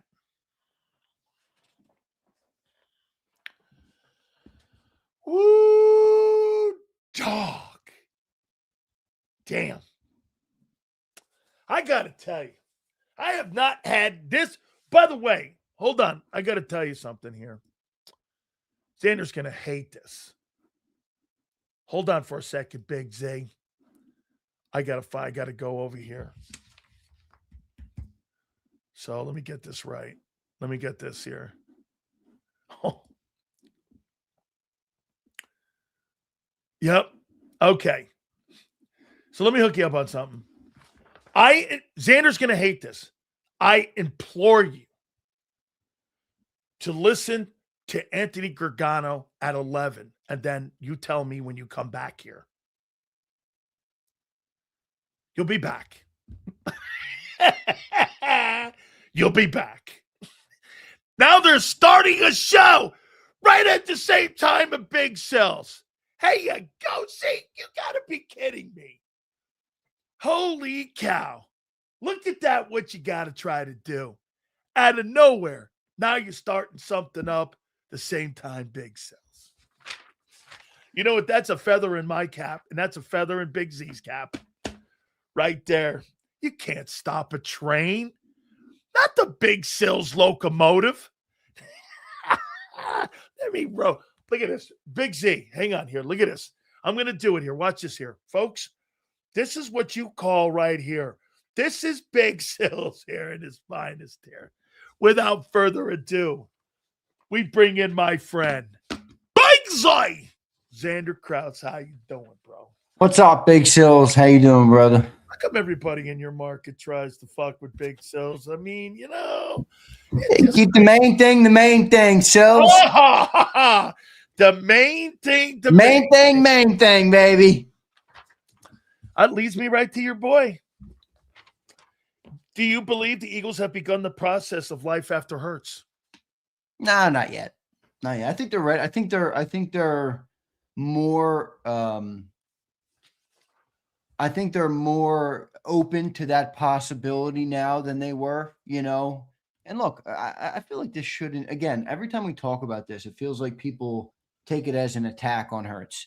It's not an attack on Hurts. If somebody isn't, doesn't live up to the expectation of their job for multiple years, then that's going to become a problem. Now, Jalen, to that, I think that's maybe a little bit extreme. I don't think he's not lived up to it, but you have a passing offense that hasn't been productive enough for the team to have sustained success. So, they want to see it before they give him another contract. And the hard part about it is this is his last year of full guarantees. So, like, if they opt now that he has to prove it, you'll be at an impasse with the player, right? It's kind of built into the contract. Like, he has 3 years left, but it's not really 3 years left, So part of this is like the way contracts are structured. Another part of it is the passing game, with all the money being invested on the offensive side of the ball, simply is not being productive enough. And until he shows them a good reason to extend it, I don't think they're going to do it. So I don't think they're preparing for life after him, but I think that possibility is more relevant to them today than it was a year ago or last summer or maybe even a couple months ago. Okay. Do you believe the Eagles have begun the process of life after A.J. Brown? I'll tell you what, Hoss, you guys are surely looking at a lot of wide receivers. Yeah, we are. Yeah. So do you believe they're starting to get the process now, and they're starting a little bit here on looking at life after AJ? Yeah. I mean, I think that's obviously a thought process for him. I don't – the one thing where I differ with people is, and I've said this on your show a couple times now, if they draft a receiver, that to me is not a guarantee that A.J. Brown's gone. Now, it's certainly preparation for life after A.J. Brown, like you're saying, but I don't think drafting a receiver in round 1 or even 2 means, okay, A.J.'s guaranteed gone. Obviously, a lot of things are indicating that A.J. Brown might be out this summer, but again, if the Patriots come with a 2 or whoever it is and Howie doesn't feel the need to do it, the other thing with Howie, folks, he's a stubborn dude. He's a stubborn general manager. He's a stubborn dude. He doesn't want to lose trades. I've said this all summer. So if they don't come with the right thing, I think Howie could wait as long as the trade deadline, and see what he can get. And the receiver that they draft would obviously be insurance for that. So I certainly think they're preparing for life after AJ. Yes. I want you to play a game with me here on the backup quarterbacks and the message that it's sending in Philly. And I'm going to point something out to you. Do you agree that your backup quarterbacks have nothing in common whatsoever with the skill set of your starting quarterback? Yes. And that the new offensive coordinators that are being hired fit more Andy Dalton and Tyler McKee and their skill set? Well, yes, I do. I do Sean believe McVay, right? Yeah, I do believe that, Okay. yes. Okay, so when I go around the league and I see Tyler Huntley backing up Lamar Jackson, or I turn over and I go, well, wait, surely in Cincinnati, do they have the same quarterback type skill set sitting behind Joe Burrow? They got Joe Flacco. Well, Then I go to San Francisco, and you got Mac Jones behind Brock Purdy. My point is, if there's a catastrophe in one of those organizations, you're not changing your mindset in your offense. If Hurts gets hurt, you're benefiting the head coach's skill set of being a play calling guy who deals with drop back quarterbacks. When you go around the league and you see the backup quarterbacks like in Tampa and wherever where you have a skilled guy, like when you have a backup quarterback in Los Angeles, you know who the backup quarterback is for Matthew Stafford? It's Jimmy Garoppolo. So you're certainly right about, obviously, the Eagles don't have a backup that resembles anything like Jalen Hurts. But my question to you would be, does this have to do with the margin of error thing? Where, the margin is harder to win with the style of play the Eagles play. Now, they've been very successful at it, which is a credit to them and a credit to Jalen and a credit to some of those things. But if the extreme circumstance happened where Jalen Hurts went down, and the Eagles have always said, we don't want to lose a season if the quarterback goes down. Does the margin for error shrink a little bit by playing just a different style? I'm not even talking about production or talent. I'm talking about simply playing a different style of football. You brought up some guys, Brock Purdy. Brock Purdy's a passer. That is by default the style of football that has less or a bigger margin for error as compared to a team that relies on the run, a team that relies on a dual threat quarterback, a team that relies on first downs on 3rd and long from a quarterback's legs, stuff like that. So could it be chalked up to a margin of error thing? Now I think the one circumstance where it's clear is the Ravens, but everyone else, who's Josh Allen's backup? Isn't it Mitchell Trubisky? No, it's another guy who matches up with his skill set. Is it though? I thought it was Trubisky. It's not. He's not there. Trubisky left now? Yeah, he's not there. Who's Josh Allen's backup? What is the percentage? Kyle Allen. Yeah. I don't think he's a dual threat guy like Josh is. Bro, Josh Allen, again, finding a guy that's going to resemble his skill set in a way, I think he kind of does. Well, I don't know. I'd be lying if I told you I know everything about Kyle. No, I'm going to go there as well. So here, let me ask you this then. Okay. I think it's easier for Nick to coach those guys, and it makes it easier for Nick than margin of error. Okay? Do you not agree? I do agree. I do agree. Wait, that's actually an interesting example. Trubisky, he's now with the Titans. Okay. The backup for Cam Ward. They're not a very similar style. Well, Cam Ward doesn't really take off running. So get this. You ready? What do you think the percentage of the backup quarterback that played in the National Football League last year was? That's a great question. I have no freaking clue. Probably pretty significant. What is it? 50%. Wow. 50% of the league's backup saw playing time? Yep. Holy moly, that is bigger than I thought. I was going to say 30. Shit, look at San Francisco. The guy played half the year. That's right. Saw some time as a player. 50% of backup. 50% of the starters in the NFL missed games last year. Here. Let's see here. I guess that makes sense. What was the percentage of backup quarterbacks that saw playing time in 2025?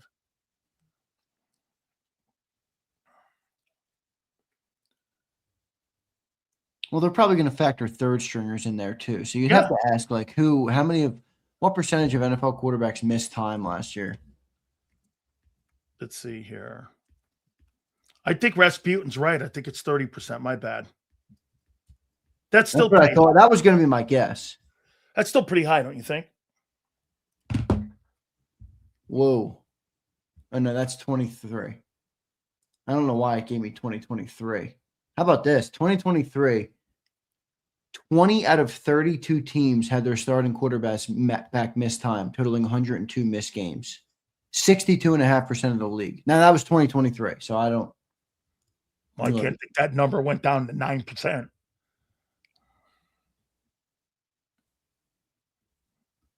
My point is that when you have a style of quarterback behind your quarterback, doesn't that tell you a little bit about where you're going as a unit, like what you want to try to accomplish?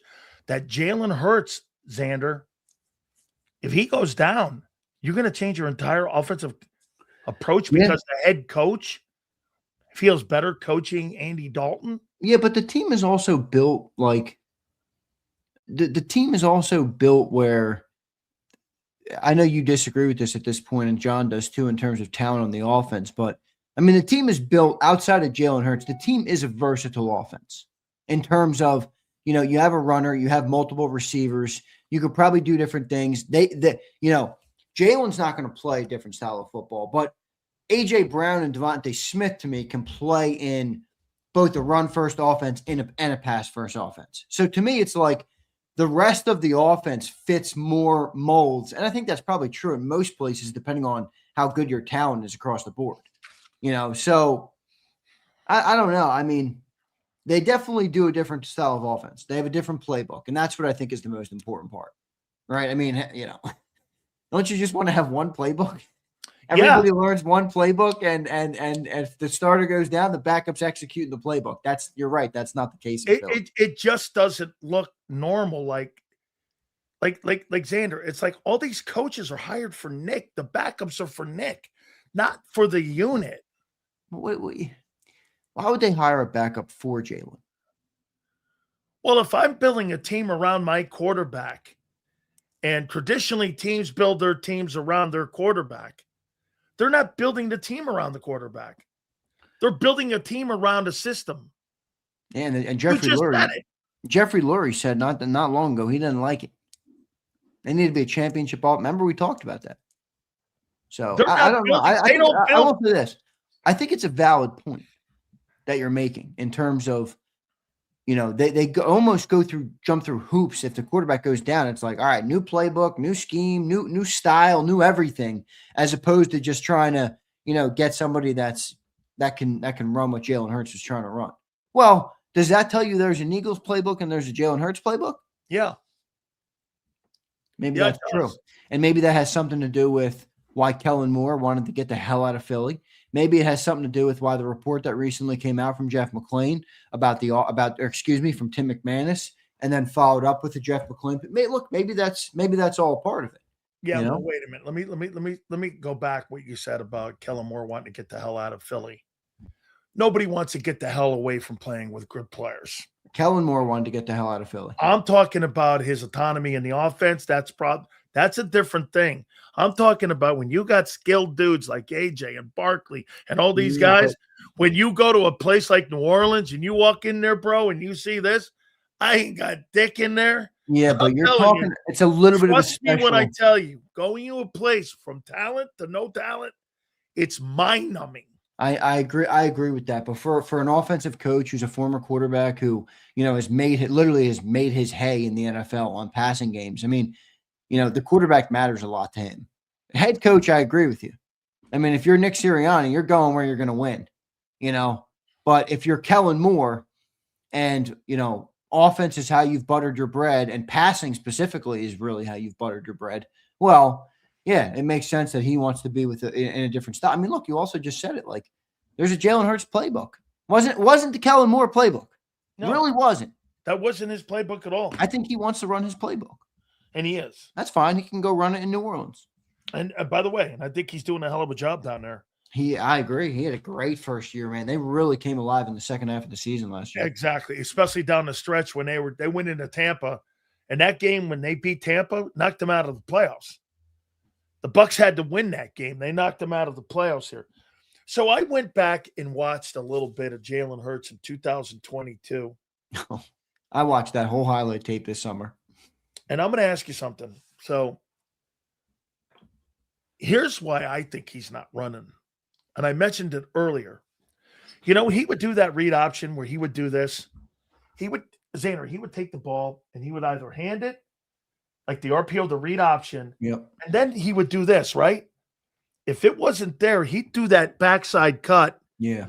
That defensive end would get in the pursuit. How many times did he kill teams going on that backside? Up the field. Literally, so many times. I mean, don't you remember that's why we called it the RPR? Yeah. Remember? Because it was handoff, pull it and throw, or run pass, run. The next thing Jalen would run and take the ball himself. What teams have done in 23, 24, and 25, instead of that guy getting into a pursuit angle, he's now getting as deep as the ball, and he's mirroring Hurts going down the sideline, which means they've stopped that play. That play no longer works in the Eagle offense. That was one of the biggest plays in the run game for the quarterback was that backside read. They took that thing away. That has really stopped the success of him running. Is that backside play with them running that reverse, that option read backside. They've stopped that play. Well, and if you look at it, you could see why they've getting away from the run game a little more. Well, part of it is actually the NFL legislation. with the flags they were calling on illegal men downfield. Here's a stat real quick. 2021-22, Eagles peak, right? 11% of plays in the NFL were RPO, and some teams, including the Eagles, used them for up to 25% of their passing attempts. That number has now significantly declined for the last 3 years, and in 2025, RPO usage was all the way down to 8% of total offensive plays, a third consecutive year of decline. So it's not just Eagle focused. I do think you're right, though, that teams did catch on to that just a little bit for the Eagles, and the legislation. Yeah, right. And the legislation of the league where they kind of, ruled it out there where don't you guys remember? It felt like every RPO they called in 23, it was like illegal man downfield, illegal man downfield, illegal man downfield. David Dickerson must have had 10 that year. I know. It was crazy. So this Diana Russini story, I was listening to you and John, and I'm going to completely agree with you again. Do you think Mel Kiper can influence a 4th or 5th round draft pick? Absolutely, Sileo. And when you say that, you're speaking about by the way he speaks about a player publicly, on air, on reports, things of that nature. On his website. Yes. How he ranks them. Yep, 100%. And does ESPN use him as their number one draft voice on draft day? Yes. Is he the main voice? Okay. Diana Russini is the main voice for The Athletic when it comes to covering pro football. There's very few people that have the aura that she has.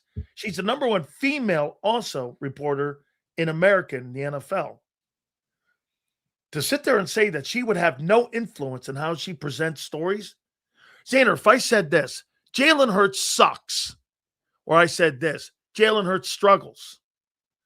There's a way that you plant and put a story out there to go, he's struggling over the last 3 games, but we've seen him in the past before come through this.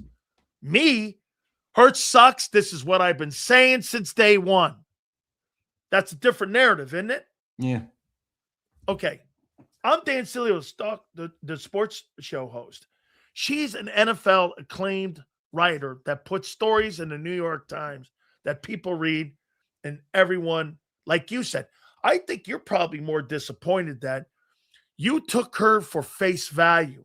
And what's happened here is her character and her inability to be able to do things above board like everyone else, that's really rubbed you the wrong way. And I'm not saying you're wrong. I'm not. I get it. I'm not shocked. However, what I'm looking at that and saying, Diana Russini, you're right, Zander. She could present a story any way and make that story seem different. And the more you tell the lie, the more people buy the lie. Yep. I agree. And you're not wrong. Well, so you bring up Mel Kiper. Hasn't there been stories that have come out about teams and agents and players and things of that nature who have used Mel Kiper? I don't want to accuse him of anything, but hasn't that come out in the past? Haven't I read that somewhere that Mel Kiper, has been paid or whatever the case might be? I don't know what it is. I'm speculating here. Well, let me read it to you. Sports Illustrated's tell-all article on sports agency and business. Liz Mullen from ESPN and Sports Business Journal looking into allegations that agent Gary Ricard and Mel Kiper's relationship is a little too cozy. We've just learned of the story today, and we're looking into it, says ESPN. In an excellent article written, former sports agent Josh Luque recalls a story when Ricard arranged for Kiper to call during a meeting of 2000 for Stanford defensive lineman Will Howard. Gary and I were talking to Will in Gary's office when Gary's phone rang, and he put it on speaker. Lucci says that, Viper, how you doing? Gary said, what's that? We called Mel Kiper the Viper. I'm sitting here in the best defensive lineman in the country. What do you think? You must be with Will Howard, Mel said. This isn't the first time that there have been questions raised with Kiper's relationship with Ricard, PFT. wrote an article back in April that Kiper's ranking of Jimmy Clausen as his top prospect as a quarterback. Clausen was Ricard's agent. In the article, Washington Post, Kiper admitted that he's friends with many agents but denied any favoritism. I don't shield for anybody.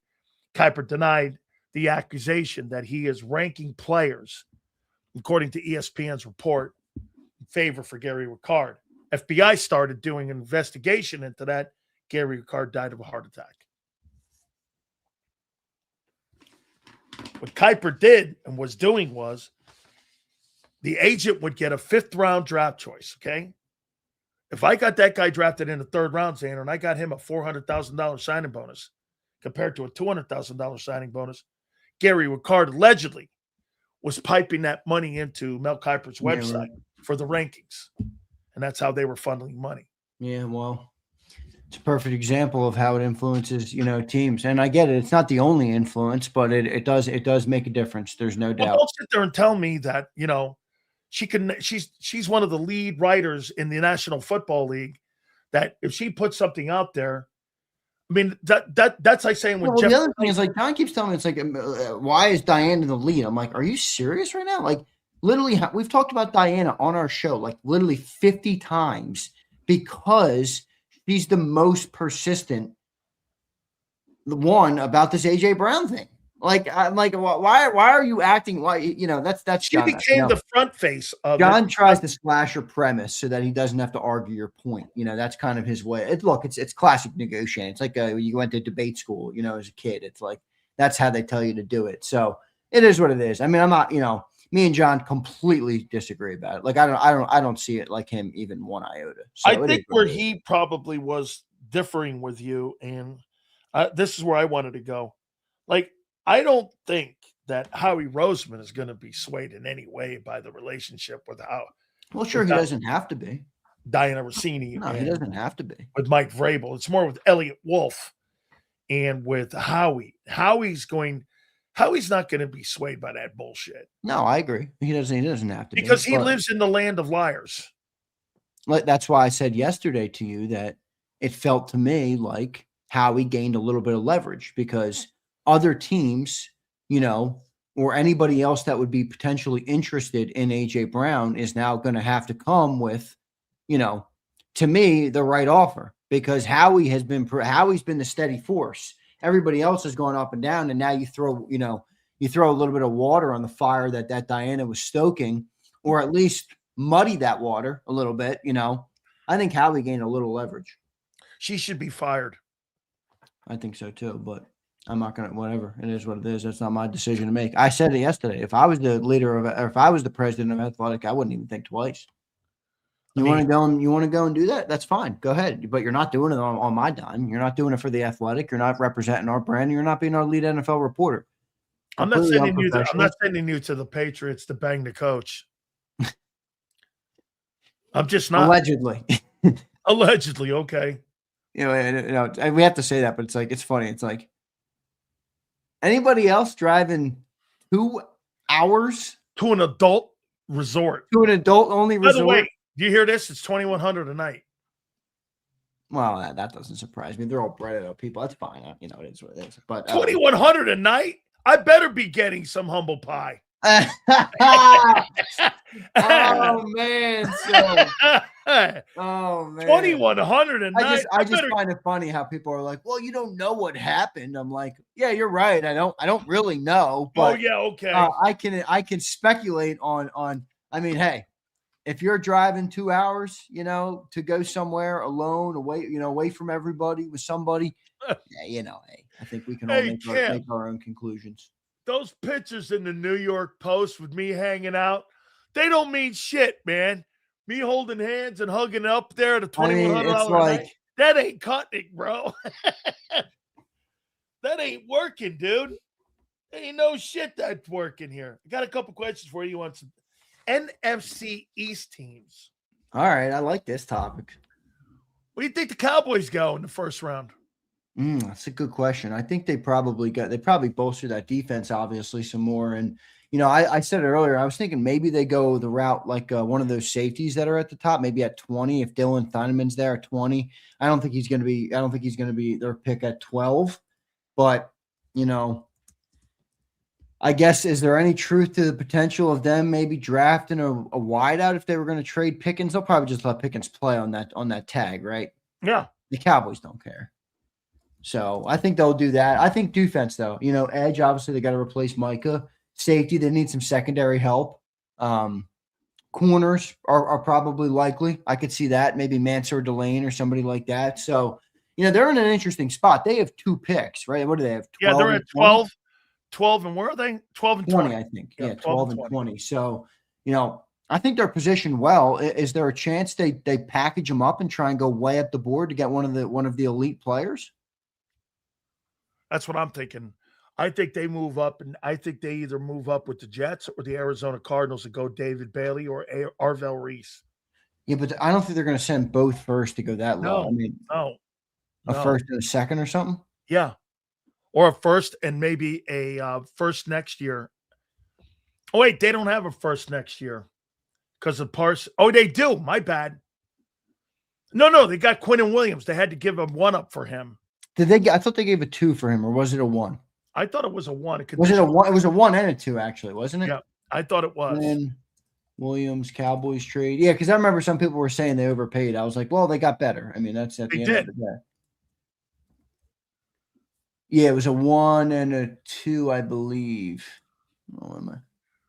See, I think they could go Reese. Yeah, it was a 1 and a 2. A 2027 1. That's right. That's right. Okay, how about this? I believe they're gonna trade up to that Sonny Styles guy. They need a linebacker desperately. Look, I think the Cowboys are closer than people think. I know legal. Look, it's fun and all to say we hate the Cowboys, and look, that's fine. I don't have a problem, but I try and be objective on the shows. It's one of the things that I think is better for our audience, for me to not be overly slanted. I understand some people don't like that, but I do think the Cowboys aren't in a bad position. In fact, I think they're in a better position than they've been, in any of the last 3 or 4 seasons. So, they have a good offense. They return most of that offense. I think their offensive line got much better in recent years. They got the 3 Tylers, and a couple of them are pretty good who are getting, becoming more veteran players. I think that team could be pretty good if they make the right decisions on defense. So we'll see what they do there. They got to make the right decisions. Who's got a brighter future, Cowboys or Eagles? Eagles. The Cowboys. I mean, come on. The Cowboys still hold the burden of. You have to prove that you're gonna be. Dude, when you haven't won an NFC, you haven't been to an NFC championship game in 30 years, or whatever, however long it's been. I mean, dude, think about that. They haven't been to an NFC championship game longer than I've been alive. 95, I believe. Longer than I've been alive, dude. I mean, that's a long time, dude. Okay, you got question marks on AJ, the quarterback, and the head coach. I understand that, but we also have Howie, and we also have a team who I saw replace the quarterback and the head coach and have a competent roster in 18 months. Okay, I'm just throwing it out there to you. What do the Commanders do at 7, in your opinion, in the draft? Commanders at 7, I could see them trying to make like a splashy move, maybe like Jeremiah Love or something like that. I could see that, but I don't know. I have to look a little deeper at their roster. Well, what's the most important thing in Washington? Edge. A lot of people are targeting the edges for them. Safety. Hold on. What's the most important thing in Washington right now? I think you got to help Jaden Daniels. Correct. I think it's Tate. On the other side of McLaurin. Yeah, I could see that. Yeah, you have to get. And I like your Jeremiah Love. O-line, but easy. Remember, I agree with you, though. I don't think their O-line's that good, but they did draft that dude last year. What was that kid's name? From Oregon, was it? No, I'm blanking on his name right now. I forgot. Connerly, that was it. Connerly. They drafted him, and then they also picked up Laramie Tunsil, or whatever it is. So, I don't know that they're going to invest at the top there. That's my problem. Or I don't hate what you said with Jeremiah Love there, because I could also see a back Look, they call me a sellout for saying the Cowboys might be decent. Can't win here. I can't win. Cowboys might win the division. Let's go here. What about the New York Giants? Where did the New York Giants go in the draft? Yeah, they're interesting too. What are they at 5? Yes.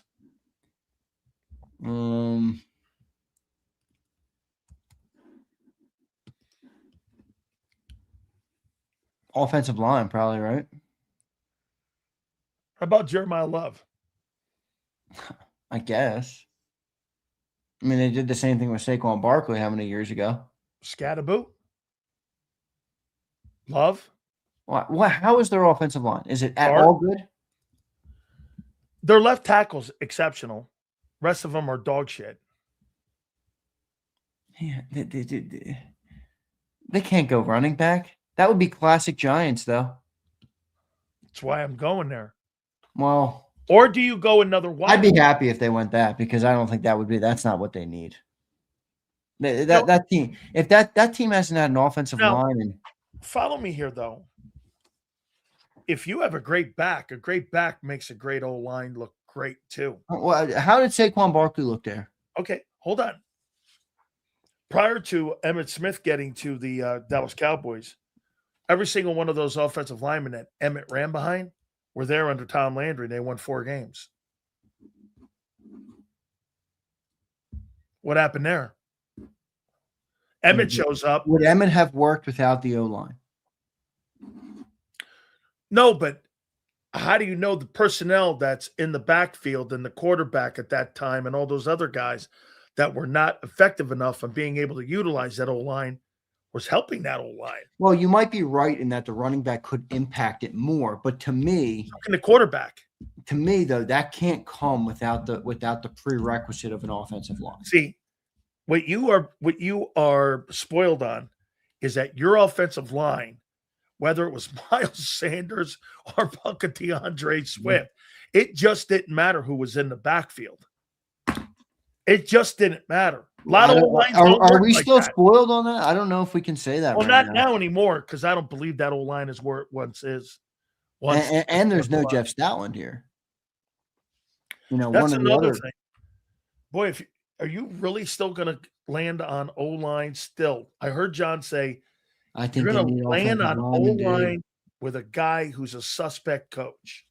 The Eagles have been one of the more successful football teams in the 21st century.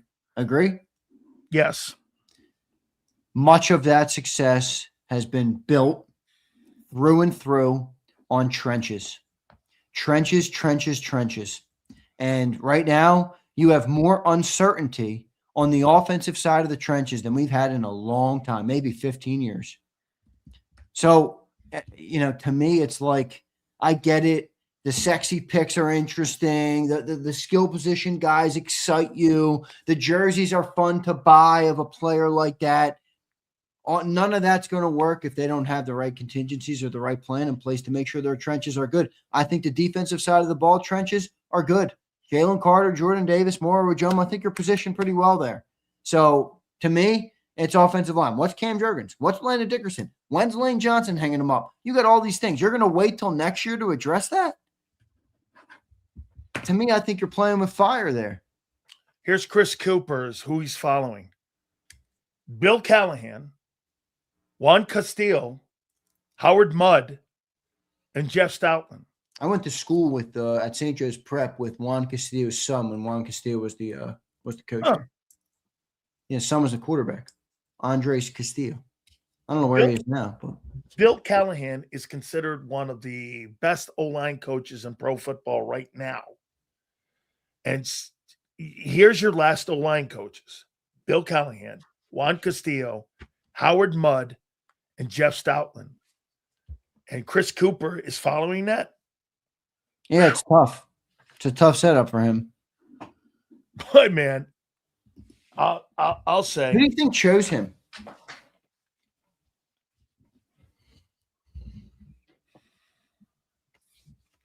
Nick? Yeah. Why? Because you think he's a stiff? Anybody who Sileo thinks is good, Nick didn't hire. But anybody Sileo thinks is a stiff, Nick hired. See how that works, everybody? You see that convenience right there? Oh, hold on here. Chris Cooper. Let's see if he's got any tie-ins to Nick and his pathetic No, they don't have any tie-ins. At least I don't think so. No.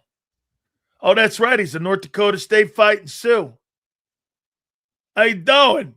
That's funny. Oh my God, he's Carson. If Sileo thinks a coach is good, that's a Howie hire. If Sileo thinks a coach is a stiff, it's a Nick hire. Oh man, that's funny. How you doing? This guy here, boy. This guy, he went to North Dakota State. How you doing? All right, got another one here for you. Bottom of the hour, we're going to talk to our boy, Mark Farzetta here. All right, so how much do you think Jason Kelce set in the protections? And that responsibility being pushed off the last 2 years to Jalen Hurts has affected his play at quarterback in the pocket? Good question. Definitely some.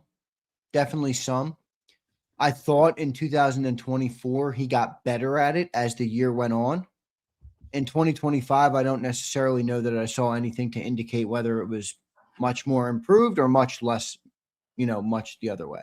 I think it was kind of a push, but if you read the report, if you believe what Jeff McClain wrote, or not Jeff McClain, if you believe what Tim McManus wrote, well, apparently Jalen was calling a lot of those plays at the line of scrimmage, including the 4 verticals play with, against quarters coverage, which you're going to check into that or you're going to call that play in that spot. Maybe that would insinuate he's not reading the protections properly, because you would think if you're going to call 4 verticals at the 15-yard line or 20-yard line, and you're going to walk out, trot up there, okay, and the defense is showing quarters coverage, wouldn't you, as part of what you're talking about, reading the protections, wouldn't you audible out of that play? Yes. I mean, in theory, you would. Now, again, that's a perfect world. The defense is disguised coverages. I'm not saying it's all that easy. I'm just saying, maybe that's one area where, the loss of Kelce hurt. I'm sure Kelce would have been like, dude, we can't run that play. Yo, dude, they got quarters coverage right now. We can't run that play at the 18-yard line. So, I can't obviously speak in absolutes about how much it's impacted, but I certainly think it's something to keep an eye on. And, maybe the loss of Jason Kelce was underrated by many, including me, who thought, hey, look, you win the Super Bowl 1 year after Jason Kelce leaves. Hey. Well, long-term, maybe it's harder. The best I have ever seen Jalen Hurts play, not with numbers, was this last Super Bowl. And I'll tell you why. I thought the plays he called, I thought the protection he set, he had the element of Barkley's threat of the $2,000. He had all of that. It was the best he looked at preparation. Remember what Spagnuolo said? They knew exactly every single thing that we were going to do.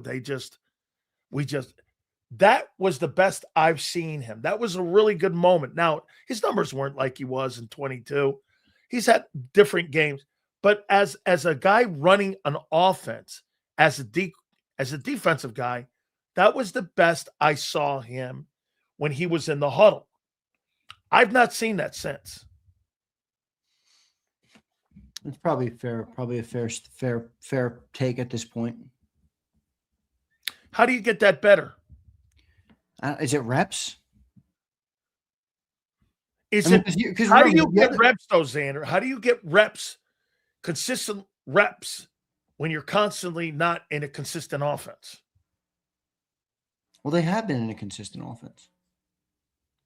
So do you believe that when you have a brand new coordinator, a 6th coordinator, you may have the same playbook? Here. This is where I disagree with John when John says it's the same offense. Let me ask you. So when you read the Bible, a newspaper, you read it and I read it. They're 2 different things, right? Yeah, yes, for sure. Okay. We comprehend things in different ways, don't we? Do we not? Yeah. Okay.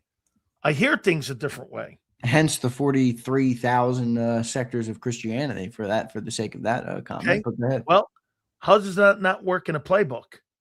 It might. but You can have the same playbook, Zander. are things in a playbook as subject to interpretation as things in, for the example that you used, the Bible? It depends on how you set the game plan up. If I I don't have know, 20, man. I mean, I'll show you. If I have 25 plays and the quarterback feels comfortable with these 25 plays, and I've got 25 plays, Andrew, written out here, I'm going to go into sequencing that makes me feel comfortable for in-game situation. okay. So if you're going to zoom out a little bit and not as much one individual play and kind of look at the whole body of work and the sequencing, all right, that's fair. Kellen may see those 25 plays in sequence different than what that coach is going to see it in sequencing. Yet it's the same playbook. But my in-game situational play calling is different.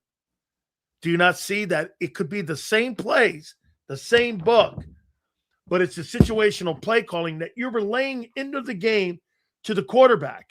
The quarterback hears that too, and he's hearing a different play in a different situation that he did 3 years prior to that. You don't think that's you got to get on the same page. And look, this is why. Again, we go back to the comment on players, coaches. If you don't have, in this case, one source of truth, in this case, one leader, there is no leader. Right? Yeah. So, they need to establish there, the chain of command. Hey, I just wrote this down.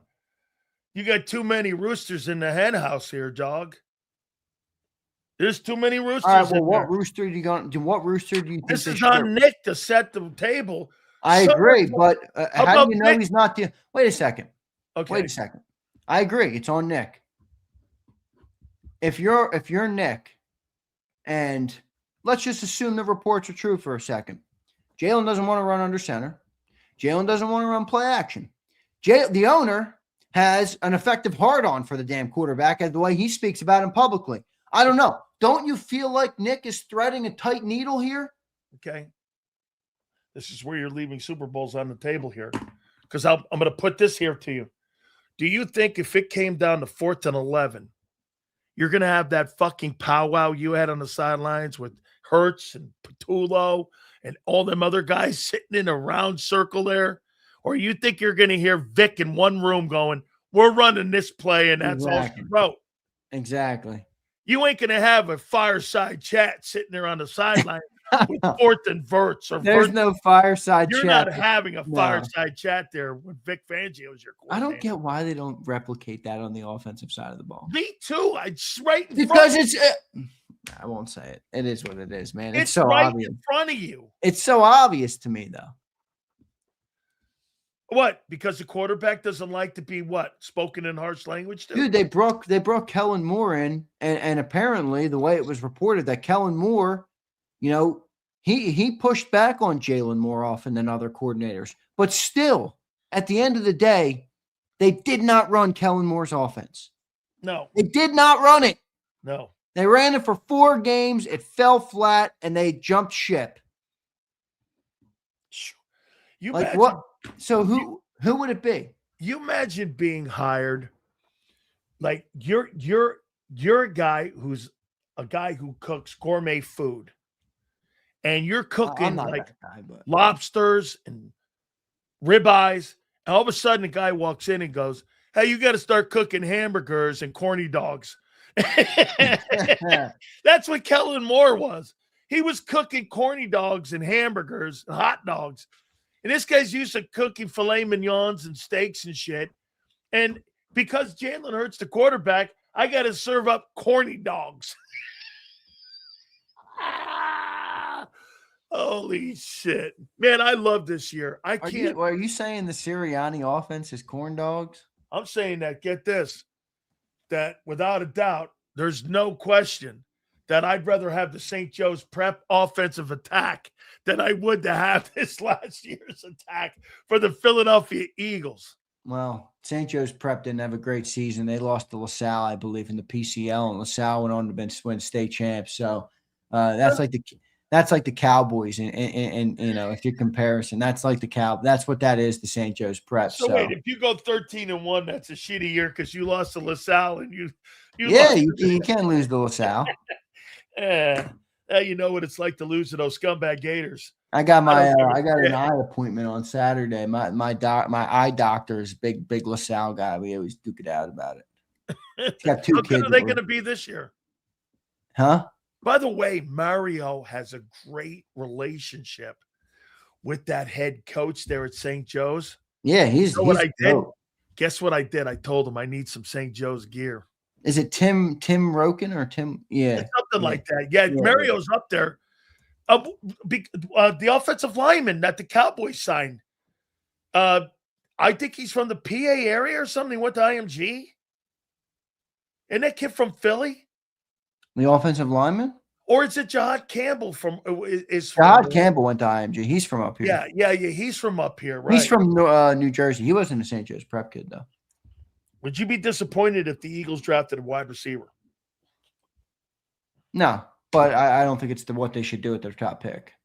Unless all of the offensive linemen that they like, and I'm not going to say my offensive lineman board is better than theirs. They've been pretty good at this. Now, I do question it after Jeff Stoutland, but if all of them are gone and there was no real opportunity for them to trade out, I mean, I'm not going to sit there and say, draft an O-lineman just to draft an O-lineman. You got to get the right guy, but to me, I'd rather them package a later pick to move up to get their guy than sit there at 23 and take the receiver that falls to them, in my eyes.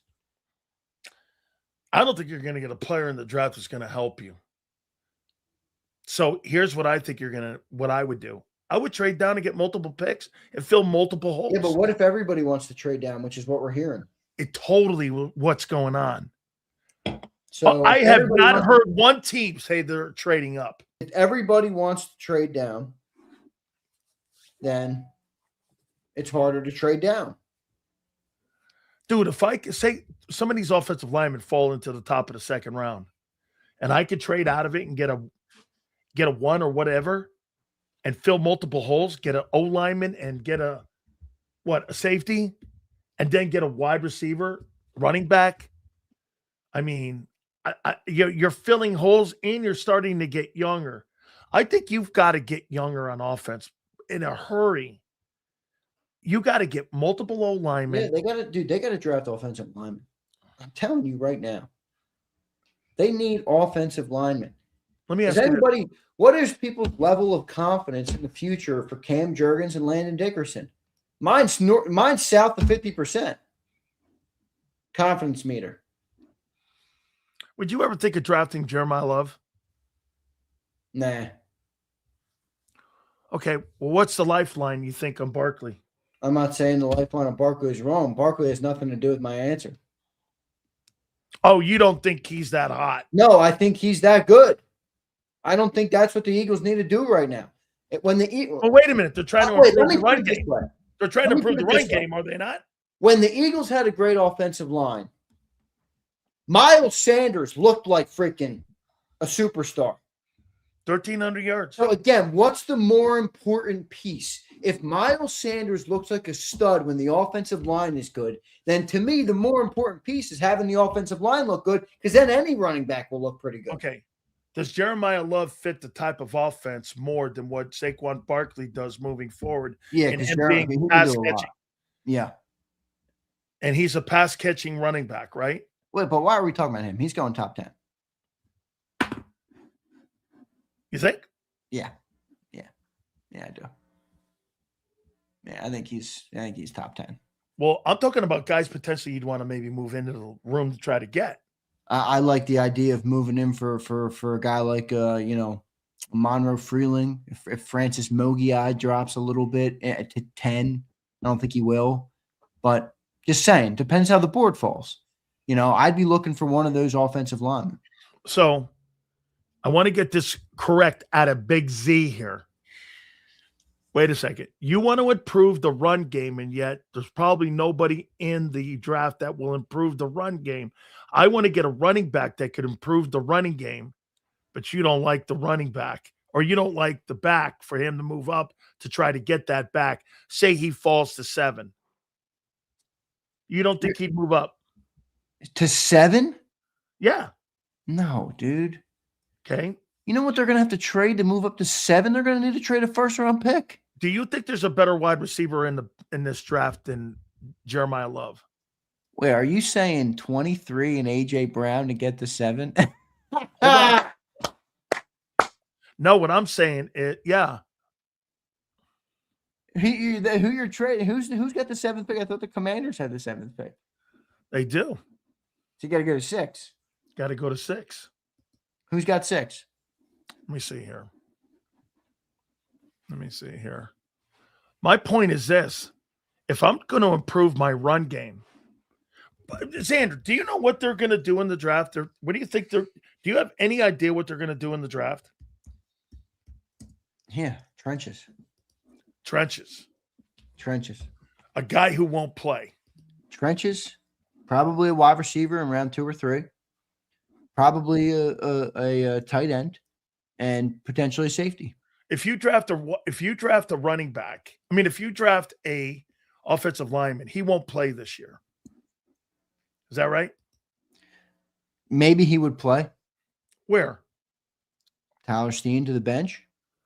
Oh, the guy who took the most reps and had your best grading. You're going to take him and put him on the bench. Let me say this. Trey says, Big Z, what is it you've seen on tape for trading up for Monroe? Trey, it's less about what I've seen on tape and more about he's a good player. But it is a lot of hype. He's a good prospect. Exactly. Blake Miller's a good player. Monroe Freeling's a good prospect. No, but I was more saying it less about my in fact, I do like him. I think he looks like the part, all the things check out to me. But to Trey's point, I'm more talking about getting in the room of an offense. I don't know who it is they like. It might not be Monroe Freeling. It might be the Utah kid. It might be the Miami kid. It might be any of those people. My whole point was like getting into that room where you get that type of player that they feel that strongly about in terms of offensive line. Don't just let the offensive lineman fall to you and you end up with whoever falls. That's what I don't want them to do. I think after the top 3 guys, they're all the same. You can get them in the second round at the top of the second. I think you can get them in the middle of the second round. What? Landon Dickerson was a second round pick. Well, what do you think about Vega? I think he's a good. I think the interior offensive lineman guy from Penn State looks like the best. That's Vega. He might be the best, like next to the Miami guy. Those 2 dudes might be. But I think drafting an interior guy might be a little bit rich for the Eagles. Okay? Now, is this going to be the replacement for Landon? Yeah. Or he'd probably start this year for Steen would go to the bench. Steen would be the swing, which would create also your depth that you don't have a year ago. Exactly right. And then probably would move over to Landon. Guys, the future of Landon, and I love Landon, but it is bleak. The guy took a year off his own contract, guys. The only problem I would have with that is that Reuben Franks is the coach now. And he's going to be. Who is the coach? Reuben Franks. Reuben Franks? No, dude, you did not just say that. Oh my gosh.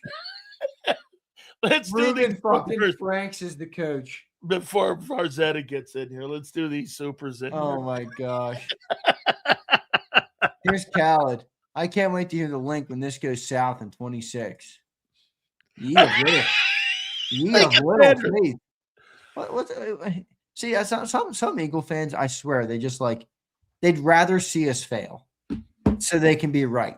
I don't hold that opinion. I'd rather look like an asshole on the show and I'm wrong about everything and the Eagles succeed than me be right about an opinion. I'm so happy you say that about 24 for me. Because I do. I agree with that. Me and you don't come from the same place. You're an objective commentator. Yeah. Some would say, no, I'm not. Here's Brian 4 Verts Pump. Zander's bumper sticker. Cowboy. Oh, shut up, Pump. Eduardo says, y'all think Nick gets a head coaching gig outside of Philly? Yeah, I do. You kidding me? Yeah, he will. Yeah. He won't get a third shot, but he'll get another. Eduardo, I'll do you one further. Ready? Do you remember when the Philadelphia Eagles fired Andy Reid? And the very next day, Andy Reid was jet setting out to Kansas City to sign the contract. I believe that's what would happen with Nick. Kimberly says, Sill said it. Style of quarterback drafted tells the story. Oh, Kim, you're falling for the banana in the tail. There you go, Kimbo. That's how you do it. Oh, gosh. She's got an O in her name, too. That's why great Italians. It's been a bad week for Italians, let me tell you. It's been a bad week. Hey, hang on here. You got Farzetta's ears up on that one, too. Yeah, you got Russiini. You got Bobo Patullo. Now, he wasn't this week, but he was a bad run here. Here's Kyle says, I hate to say it, but Love going to be taken by the Titans. I got a feeling at 23, it's Proctor or Lomo. I'll be all right with that. Yep, that could be. I'll be all right with that. Yeah. All right, that's all of them. All right, big man. Don't let John talk to you like you don't think that people can, like, jade a story if they write something and you're a head writer. Look, John's a reporter. He's vouching for his fellow reporters. That's all right. I don't have to agree. I disagree with him completely. But that's all right, Phil. Good show, man. That's what makes that show great. Make sure everyone checks it out. Birds 365. Big Z. Thank you, bro. Thank you, brother. Yeah, man. I had Angelo on. We were all talking about a paisan. Hey, I tell you what, man. You know, hey, he eats his own on how you get your intel. Sometimes there's a guy that with a crooked nose, he gets his intel. I know a guy who knows a guy. And this is just a dude that I know a guy who knows a guy who knows a guy. You know the other thing? Yeah, that thing. No.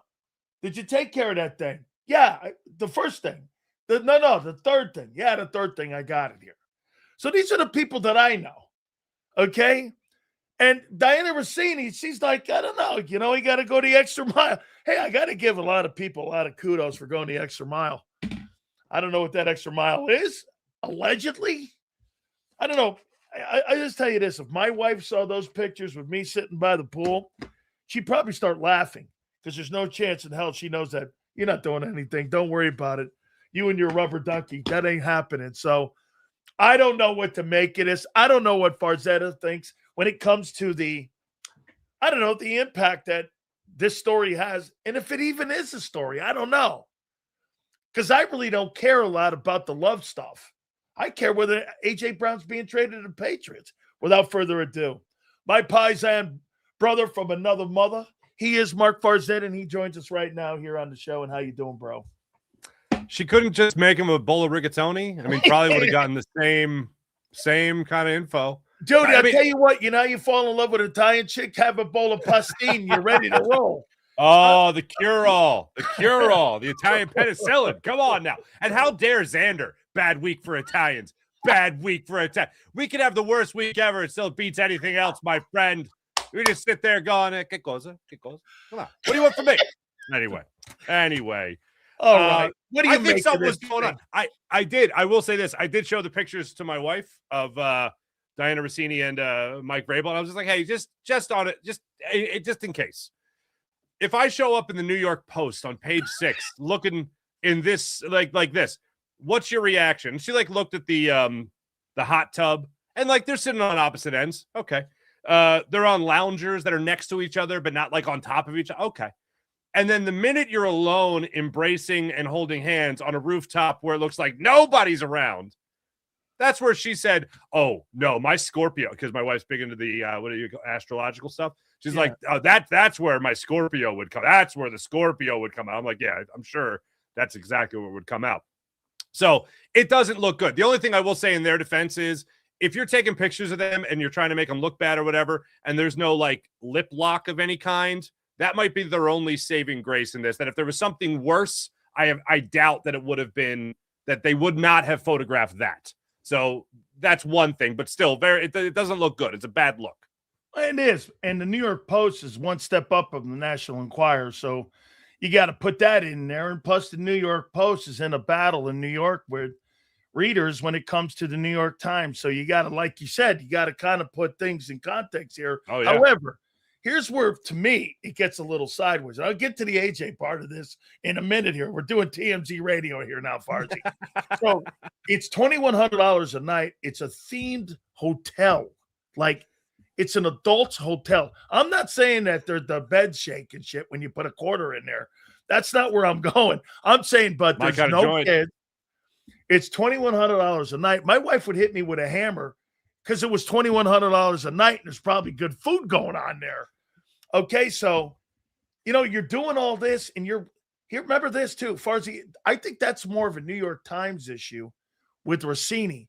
But for the NFL, if he is telling her, like, hey, listen, we really do want AJ badly. We've tried to go after him, and we've offered a 1 and a 3 up. And you're starting to get that kind of intel on strategy on what you're going to do maybe in the draft. I don't know if that's not collusion when it comes to, remember, the Dolphins lost their first-round pick a couple years ago with that whole Brady thing. So yeah, it just seems up at this thing just seems a little dirty dancing. You throw out all the just whatever you want to say about the morality of two married people and all that stuff. I'm not going to get on a soapbox about that.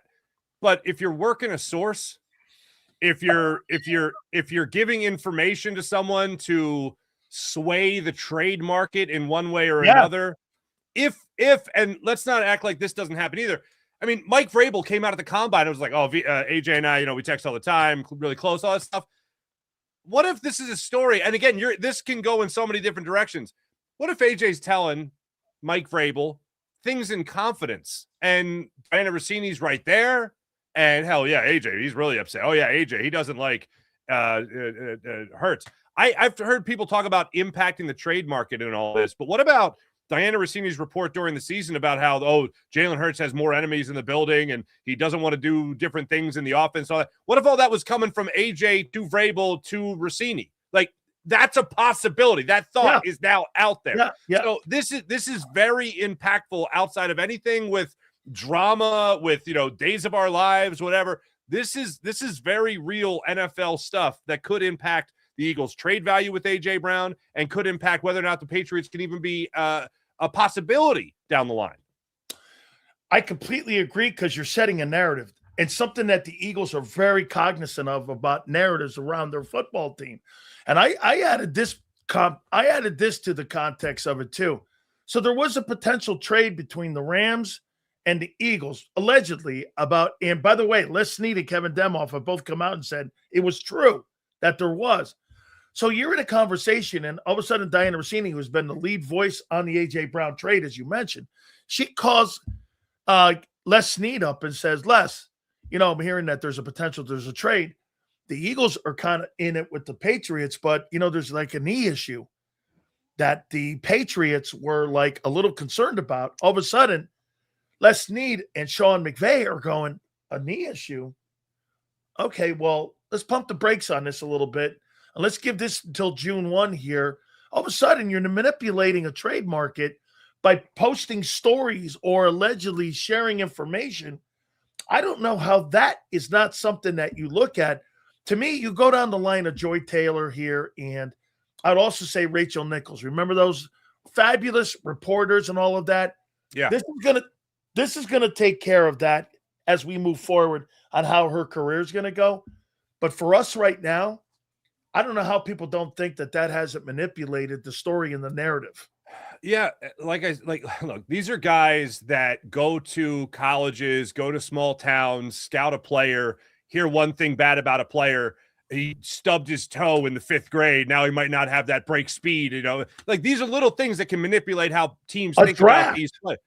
Exactly. So it's wild to think about it in that context where the littlest thing can throw somebody off. Now you're talking about potentially a reporter, a credible reporter with ties around the NFL who's been at it for a long time, giving information or getting information and manipulating the trade market. And for all we know, it could just be lies from the Patriots camp in order to funnel through a reporter to get their word out there and then also water down the market. So it's one thing, you've had people tell you stuff in your career. I've certainly had people tell me my stuff or stuff to me. And I listen to it and I go, this is BS. They just want me as a mouthpiece. I'm not talking about this because it's BS. I'm not going to put their story out there. I'm not going to promote their agenda. Now, you can either make that decision of, oh, I'll be in their pocket and I might get a little bit more information down the line, but you don't want to sell your soul to that. There are people that they will go out there. They will be a mouthpiece. They will put out into the public what a team tells them regardless. Hey, I'm hearing from the Eagles that they really hate Jalen Hurts. How does that make any sense? I mean, I understand how he could rub some people the wrong way, but not like the guy. That doesn't make any sense to me. A.J. Brown still feuding with Jalen. All these things can go out there. You're either going to be a mouthpiece for an organization putting it out there and just do it for your own self-promotion, your own vanity. And I'm not just saying this is only Diana Russini. Don't get me wrong here. This is other people in the media. And you can make the decision whether or not you want to put that out there or say, wait, does this make sense or am I just trying to push their agenda? That could be happening here where Mike Vrabel might be putting it out there saying to Diana Russini, yeah, AJ, we heard about this knee thing. Oh, there's a knee thing? Now I have that information. Now I can push that out there. Where it could just be conjured out of nothing. So that is the most worrisome thing about this entire situation from just a football transaction standpoint.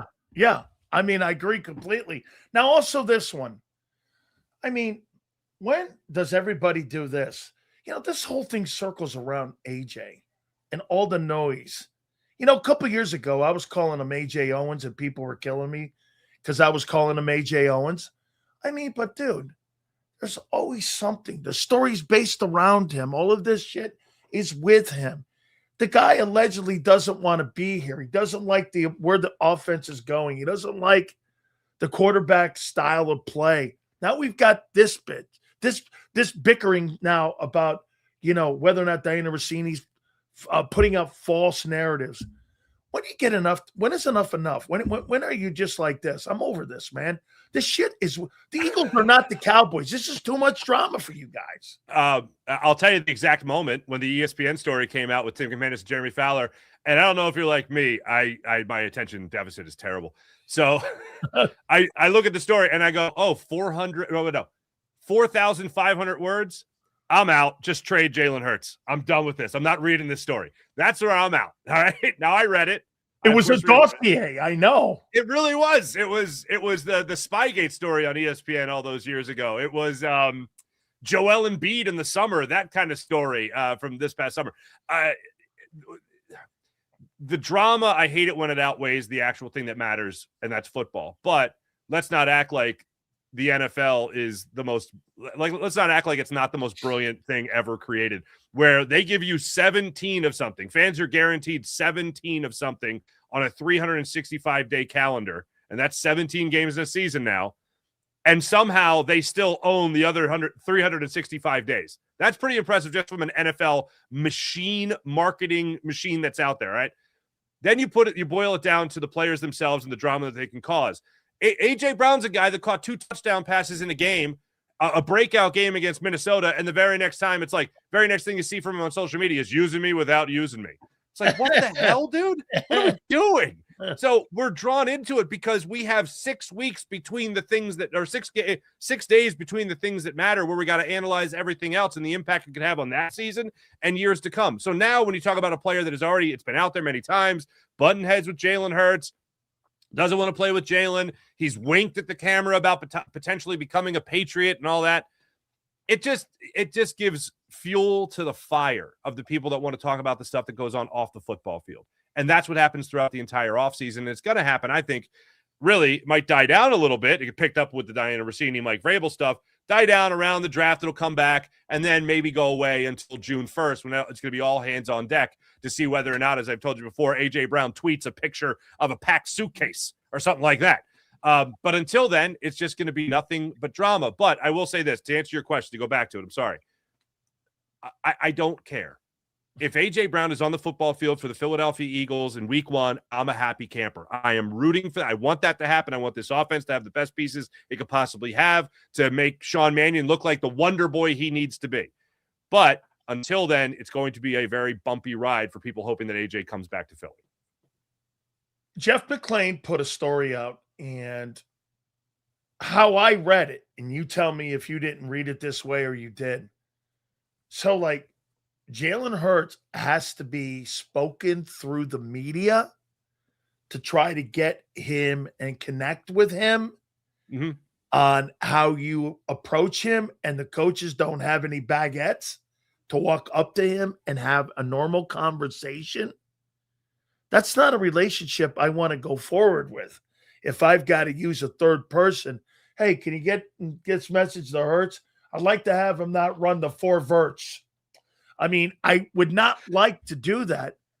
This was Jeff McClain. This is one of the Inquirer guys, right? Yeah, The the guy. he's a beat writer guy. He's there in the pit. Mhm. He gets a key fob every Monday from Bob Lang to make sure that, I'm sure he's not posting, false stories because the guy's not going to get back in the building. What was your takeaway on that? Where, according to him, or maybe I read it wrong and you read it different. No. I mean, basically, what I got out of it was the grand scheme of things here. It's, hey, Jalen, make this work with Sean Mannion or you're gone, basically. Like, we're not giving you a contract extension. See you later type of thing. That's the way I got it.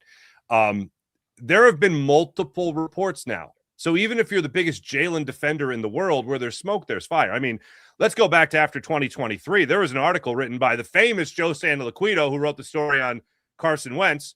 He wrote a story about Jalen Hurts after 2023. Same type of thing. Not a vocal guy, doesn't really want to be a leader, and certainly not with his mouth. He just rather play the football or play the game. Jalen Hurts is the type of guy that wants to do his stuff, not a lot of other things.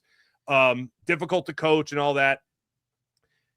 I read the Carson Wentz piece by Joe, and I went, we're doomed. I read the piece by Jalen Hurts, and my first thought was, this is salvageable. All right, Jalen, I think, can take this, put it in his back pocket, be motivated. Sure enough, they come out the next year, they win the Super Bowl. All right, now, Saquon Barkley had a lot to do with that, certainly. Then the story comes out by Fowler and McManus on ESPN, and one of the things that really stuck out to me was about Kellen Moore running to one run motion. Now, the story up until this point was all about how he's not coachable. Okay. Jalen didn't want to run motion, yet under Kellen Moore, a guy with some cachet, a guy who'd been around the league, a guy who played the quarterback position, he got Jalen Hurts to run motion the 11th most in all the NFL. That's not nothing. He wasn't 26th like he was under Kevin Patullo. Somehow they butted heads, and to the point, Kellen Moore got the best out of Jalen Hurts in that regard. So maybe he does need that tough coaching. Maybe he does need to have a coach that's going to push back on him and be like, no, you don't understand. This is the play. This is what we're running. Like, this is it. And if you want to check to another play, guess what? That play is also going to have motion. And guess what? Check to another, that play is going to have motion. So they butted heads. Hard coaching won in that aspect. You get a coach that he feels like he knows more than in Kevin Patullo. And what do? You see him drop down to 26th in motion. Jalen doesn't trust it. Nick Foles had a great statement about this, just saying he feels like he knows more than the coordinator. And guess what? I think most Eagles fans thought they knew more than the coordinator last year in Kellen Moore. So I think that's important. But as far as whether or not he's going to be that same type of way with Sean Mannion, I think it all depends on how the team approaches it, because it can't come from the media. It can't come from the talking heads. It's got to come from within that building to grab his attention and say, look, we had the down year last year. You can use all the excuses in the world. This guy, people respect around the NFL. We want from outside the organization to bring in. We have enough respect for him to install an offense that you're going to be successful in. Saquon's going to be successful in. We're going to make the job easier up front for guys like Lane Johnson and the rest of the offensive line. It's going to look really bad on you, Jalen, if we install this new offense that has the remnants of Kyle Shanahan and Sean McVay, and you're the one that makes it look bad. People are going to know. So I think that's more so the motivation, more so than anything you or I or Jeff McClain or Tim McManus or Jeremy Fowler could put out there. I think it's going to come down to whether or not Jalen Hurts is going to be able to run this new offense. That's the main thing. And the message delivered has to come from Jeffrey Lurie, because that's the guy signing the checks. That's the guy ultimately approving whether or not you're going to get that contract extension. We talked about it when Sean Mannion was hired, Sills, you and I. It came down to whether or not Sean Mannion could be a wonder boy. Part of that is going to be reaching Jalen Hurts and getting the best out of him. But if Jalen can't do it, and it's obvious to management that he's not open to doing new things, no contract extension. And then next thing you know, you see Andy Dalton getting snaps. You're going to see Tanner McKee getting snaps. You might see, a second-round pick quarterback taking snaps for the Eagles. Then the writing's going to be on the wall about whether or not Jalen Hurts has another year after this one as a member of the Eagles. I do you mind? I have a couple more questions for you. Go for it. Okay, listen. I respect you a lot. I really love your opinions, and I really do. and you've been a Jalen Hurts. You've been a Jalen Hurts defender. Is that fair to say? I mean, I don't like to say I'm always real. Like, listen, yeah. I'm not saying you're not. Yeah, I'm not saying you're like over the top. Yeah. You're not a Jalen. I do like Jalen Hurts. I mean, I have said I'd Okay. sign him to a 10-year deal. Yes, I like Jalen Hurts a lot. Okay, I want you to defend this then for me, and then you tell me. Okay. So in the last 2 years since Saquon Barkley's gotten to Philadelphia and the approach of running the football, here's the quarterbacks from the pocket the last 2 years, passing yards. Hurts is 18th. Attempts. Hurts is 19th. Completions. Hurts is 19th. Yards per game. Hurts is 25th. Touchdown passes. Jalen Hurts is 17th. Okay. In 2024, we all agreed that they had an iconic running attack, and many people's opinion was you didn't have to really throw the ball that year because you had an iconic season that year. Yeah, historic, Okay. sure. 2025, that wasn't the case in the run game. However, you were the number 2 ranked, according to PFF, whatever you think of that, pass protecting football team in the game. And when you were asking to elevate the passing game to win more critical games, like playoff games, because after September, you were 7-7 on the season. And against quality teams, you were getting beat towards the back end of the season. My question is this why where we are here? Because that's a 31-game sample size of the offense being ranked 29th and 23rd in the passing game. Yeah. Basically, how I'm reading that is if you don't have a really great run game, you're not winning the games that matter. NFC title games, divisional games. You're going to be good enough to win ball games, Farzy, but you're not going to be good enough to win those games. Mm-hmm. Am I right when I say that? 1,000%. To be honest with you, with some of those numbers with Jalen Hurts, like what was it, 17th in touchdown passes? I'm surprised it's that high, to be honest with you, even that high. Yeah, because of the 18 TDs and 24. Right. So what's amazing to me is during that stretch, what I liked about Jalen Hurts was not many quarterbacks would essentially look at their offense and have their offense say to them, hey, do less. And then them be cool, not make a what storm about it, and just say, hey, all I got to do is not turn the football over, hand the ball to Saquon Barkley. If you need me to make some throws, I'll make the throws. That I applauded Jalen Hurts for that. However, after Jalen Hurts, especially in a Super Bowl when you make the throws, but after that, my request of Jalen Hurts, if there was one, going into that offseason and coming out of it was, hey, can we spell Saquon Barkley a little bit? Can we just give him a little bit of a break so he doesn't have, I think it was 482 touches that he had in that season combined with the postseason. And let me get the passing game. Can I get middle of the road passing game, Jalen? Can I get middle of the road passing game with A.J. Brown, Dallas Goedert, and Devontae Smith? Because that sounds like some guys that, could do well for you. And they weren't that at all. Now, was all that on Kevin Patullo? Certainly not. Was all that on the offensive line being banged up? Certainly not. Was all that all Jalen Hurts? No, obviously not. My thing is with Jalen, when he has a challenge in front of him and there's a lot of pressure on him, he rises to the occasion. We saw that after 2023 with the run in 2024. Granted, yes, phenomenal run game. But go back to his rookie season, really the first year as a starter. That first year as a starter, or second year as a starter is a tremendous leap. We're talking about a guy with Shane Steichen, who was the only time he's ever had back-to-back play callers the same. They went to a Super Bowl, and he was runner-up to Patrick Mahomes in the MVP that year. It's going to be up to Sean Mannion and, yes, up to Jalen Hurts to get back to that same form. Now, for the Jalenites out there that think Jalen could do no wrong, I ask you to do this. Go back and watch that second half against the Buffalo Bills and be real. I'm a guy that, yes, I find that I do defend Jalen Hurts more than most, but you can't watch that second half against the Bills and be honest with yourself and tell me that wasn't at all Jalen Hurts' fault. And I heard that narrative after the Bills game. I saw Jalen roll away from phantom pressure. I saw him roll into pressure, create opportunities for a linebacker to come up on him because he was locked in on A.J. Brown on a drag route when he had Saquon Barkley open in the flat. There were instances like that really throughout last year where he left a lot of meat on the bone. That's got nothing to do with Kevin Patullo. It's got nothing to do with the offensive line. I'm talking about plays where there was time to throw.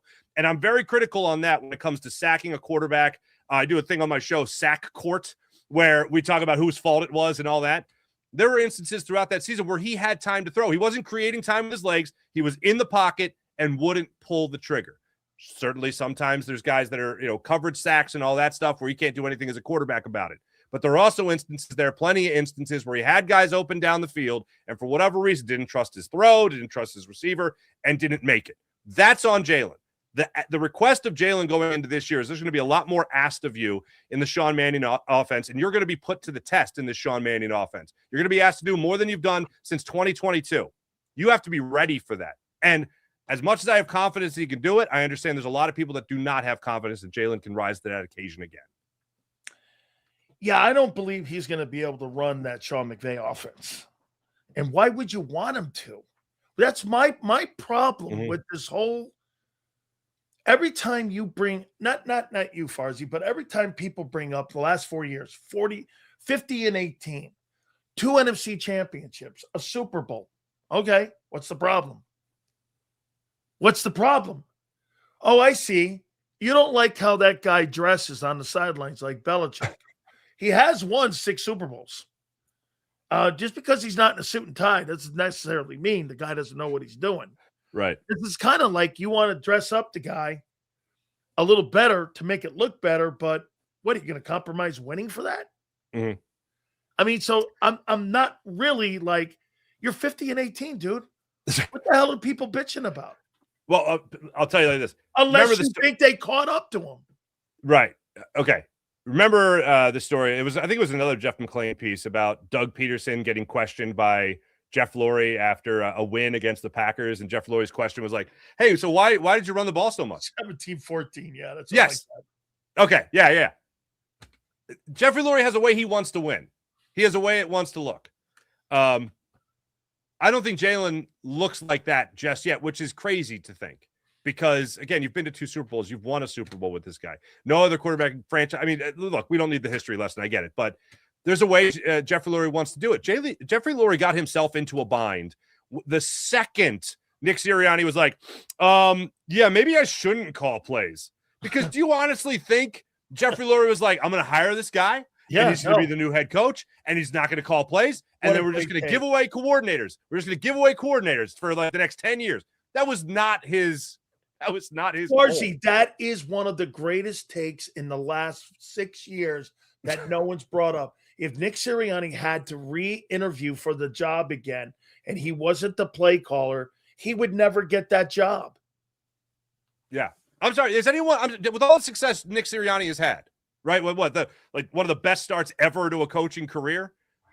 Who the hell's out there being like, we need to run a Nick Sirianni style team, guys. We need to get some of that. With Nick Sirianni, that's what we need, that style of offense. What is that? What is that? Nick Sirianni's been to 2 Super Bowls, and he's stealing from Kyle Shanahan and Sean McVay. What are we doing here? And Kellen Moore's not running his offense in New Orleans. He's running Kellen Moore's offense from the Cowboys. Right. It makes zero sense to me, man. It makes zero sense to me. Okay, so let me go here. I got 2 more here for you. Go ahead. Have the Eagles begun the process, in your opinion, of life after Jalen Hurts? No, I don't think they've begun the process. I think that for all the criticism I can heap upon the Eagles, I think if anybody should know how much the winning gene matters, it is the Eagles. And look, we watched a lot of success and get close so many times with Donovan McNabb, but I just don't believe he had the it factor that Jalen Hurts has. And I know people hate that because they can't look it up on, Pro Football Focus, or they can't look it up, on ESPN.com or something like that. But Jalen just got that nasty in him, man. And that's one thing I don't think you can really refute about the guy. He's got that win. He's got, as the players like to say, the dog in him when it comes to having that it factor. But I think that they realize it might not be sustainable for an extended period of time when you consider how much he does depend on his legs, how much he really needs to depend on his legs to be great. I mean, we've talked about it. Take away the running ability of Jalen Hurts, and what do you have? Well, that's one of the things that makes him special. So think about any any great player ever and take away something special they did, how great would they be? You know, that's Take the Reggie argument. White pass rushing away. Yeah, any sport. Take the finger roll away from Kareem Abdul. Who's he? Just a guy. You know what I mean? There's things like that. Patrick Mahomes can only throw from one arm slot. Well, how special is he then? You know, it's just things like that. The Eagles are, I think they acknowledge that it could be a shorter time than they expected with Jalen. I think they're also still a little scarred from Carson Wentz's. I was going to say Carson Wentz. I was going to say Chip Kelly. Basically, other people stuck in their ways that they feel like they can't coach up or feel like whether Carson only had like 7 years, right? Like 6 years of good football. Carson Wentz. Yeah, you think he had 5 years of good football? Oh, are we? I mean, it was As less a than Philadelphia Eagle. Do you think he had in his time here? Do you think he had 5 good years? Yeah, I think because of the reckless abandon he played the game, the inability to slide. Yeah. 3? Yeah, maybe 3. Yeah. 3? Okay. 3, yeah. So it was short. How do you know Yeah. Hurts' career is not going to be like dual threat guys don't last long? Look at them around the history of the league. This, yeah. I always said this, Farzy, this wasn't going to be a 12-year deal. Yeah. I agree with that. I think the Eagles, to answer your question, the Eagles are preparing for it. I don't necessarily think that they're in it. I think they know it could be there. If he shows more of the guy who was in 2022, I mean, look, he signs a long-term deal. What are you looking at? 4 years, 5 years? I don't think you're looking at, Patrick Mahomes-esque year. No. I think you're looking at more of the, a contract extension, but not something outlandish. I think that's what you're looking at with Jalen Hurts. But to answer your question, I think it comes down to the Eagles saying Sean Mannion's the one that really is going to be looked at. And it's crazy it is to think because he's not the head coach. Sean Mannion's going to be the one that's going to be charged with being the savior of this team. That's the ask of Sean Mannion. And if it works, he's gone next year. And you're in the same – unless he's here to also coach Nick Sirianni on how to be a play caller and how to design an offense, which I doubt. But that's what the Eagles are looking at right now. Well, he's going to need a hell of a lot of wafers under the tongue to save this thing here. So I got Amen. I got one last one here for you. Have the Eagles begun the process of life after A.J. Brown? And the reason I ask this, you guys are looking at a lot of wideouts on these visits. A lot of wideouts rolling into Philly. Boy, you go out there and you get Hollywood Jackson / Brown. All these guys, now you're all setting up. You're looking at wideouts. I mean, are you beginning the process of life after AJ here?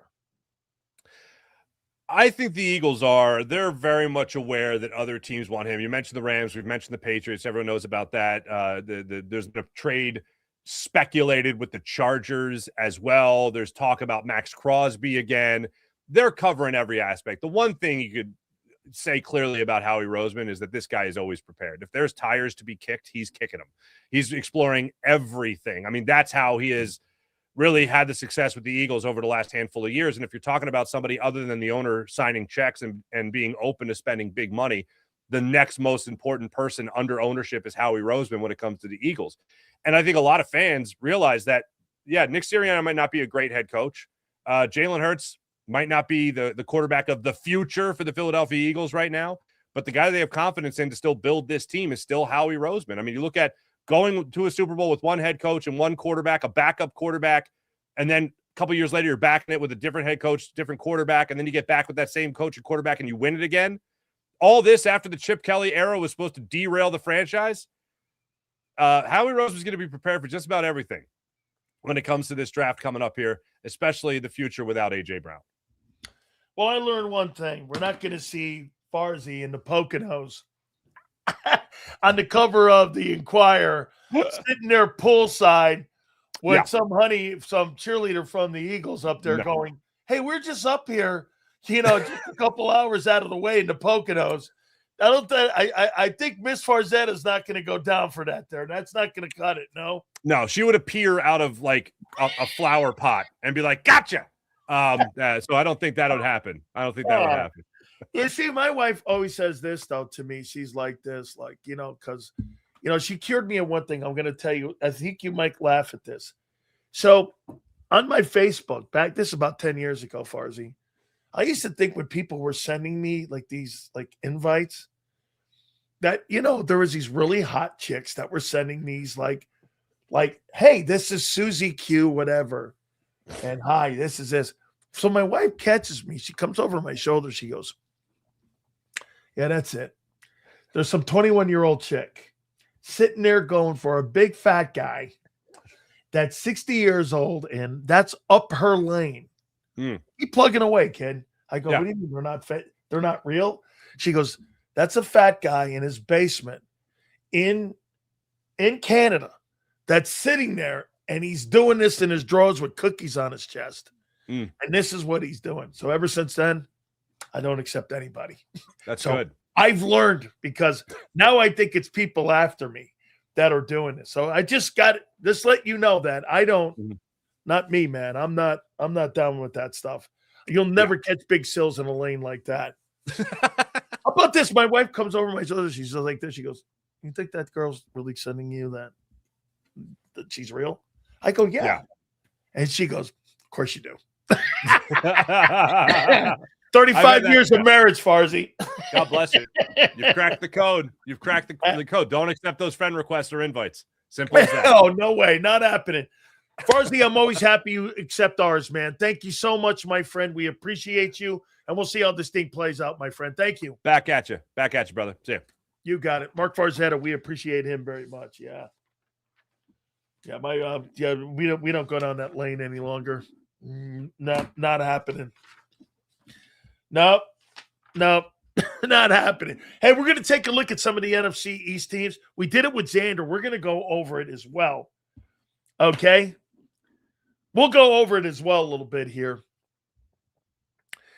See if you don't read between the lines and you miss one line, you will lose the truth. Now, you're under perception. You didn't miss a line.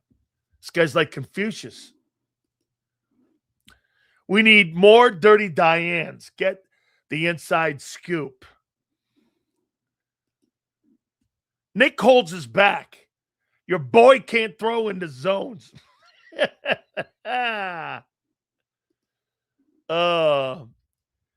Nick is Howie and Lori, little puppet. He's going nowhere. I don't know, man. See if we got some here. Maybe I missed some here. Anybody want to go down this lane here? Here's Kyle. Kyle, I hate to say it, but going be taken by the Titans, I got to feel at 23. It's Proctor or Lomu. Yeah, but dude, you see what he does? Hey, Kyle, if you've got two dudes, Proctor or Lomo, I'm trading down. I'm trading down, dude. I'm completely trading down. Sills is going to have to wear some jean shorts to get the inside scoop. He posted a pic on Instagram of him in short shorts for a reason. It was a call to action. I posted a picture of me with the Dallas Cowboys when we were at Helmets and Shorts coming out for practice at Thousand Oaks. This is what this douchebag said that I posted a picture of, and I'll show it to you. I posted a picture of me in shorts. Okay, here's my picture in shorts.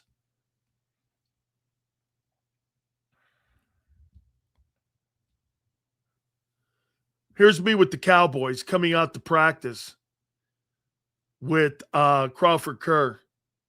And we were going out to practice at Thousand Oaks. By the way, look at the pipes on Big Sills. How you doing? Oh, good. There's that cowboy helmet. Yeah. That's called going out to practice, jackass. All right? He posted pictures of him in shorts. It was a practice that somebody took a picture in the Fort Worth Telegram. It is a good picture. Seals would extend Josh Allen and Dak Prescott for regular season passing yards for 10 years and choke in the playoffs. Dude, they're better players than Jalen Hurts. Those are better players. Nobody has Josh Allen and being told that 26 is your final year if you can't get it done. Nobody's telling Dak Prescott this is your final season if you can't get it done. The only quarterback that has won a Super Bowl and been to another one that I've ever heard where a guy's on the hot seat going into 26 is Jalen Hurts. I've never heard of such a thing. A quarterback who's being questioned by his ability, who has won the way he's won, and he's being questioned. It makes no sense. Okay? And Jalen Hurts has gotten 5 coordinators fired.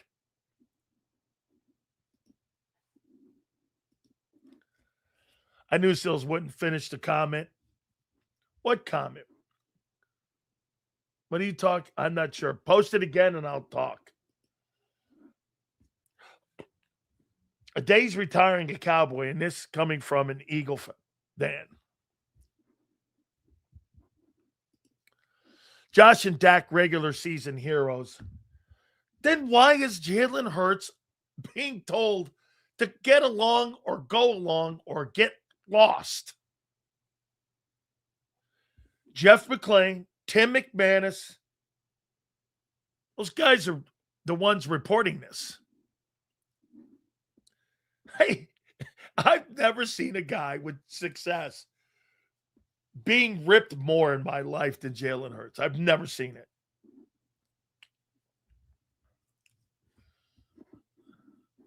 Let's see here. Seals, can you get any corners on? Maybe they can break down how easily you could defend a quarterback knowing what he's going to do. Yeah, I think so. We'll try to get Aeneas Williams on. I think that's a good call. I never thought about that. Boston should sell the water they give to coaches up there because there's some freaky coaches. Well, tell you what, I don't care if they're freaky coaches. I care they win. Belichick and Mike Vrabel, all good. Big Sills, man. They running the kid out of here. What do you mean? Oh, Hurts, yes.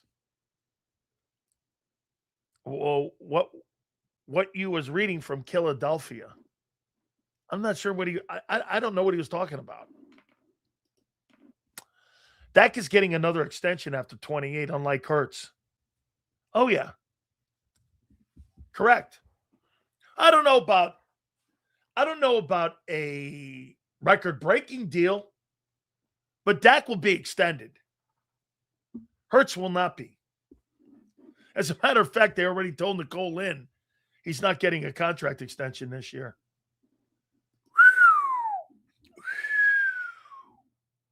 Wait a second. If a guy has all this success, why wouldn't he be extended?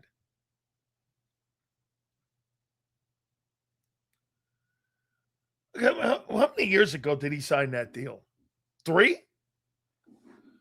Let's see. I want to see something. How many years ago did he sign that contract? How many years ago did Jalen Hurts sign that contract? Let me see. John McMullen says there's been no quarterbacks that have been extended. What year did Jalen Hurts sign that contract? 23. Thanks, Reyes. Okay. Since 2023,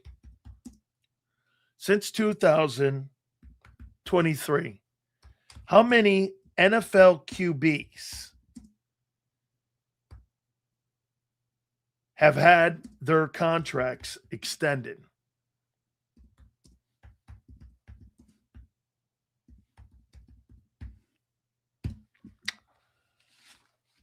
Okay. Let's see. List of QBs.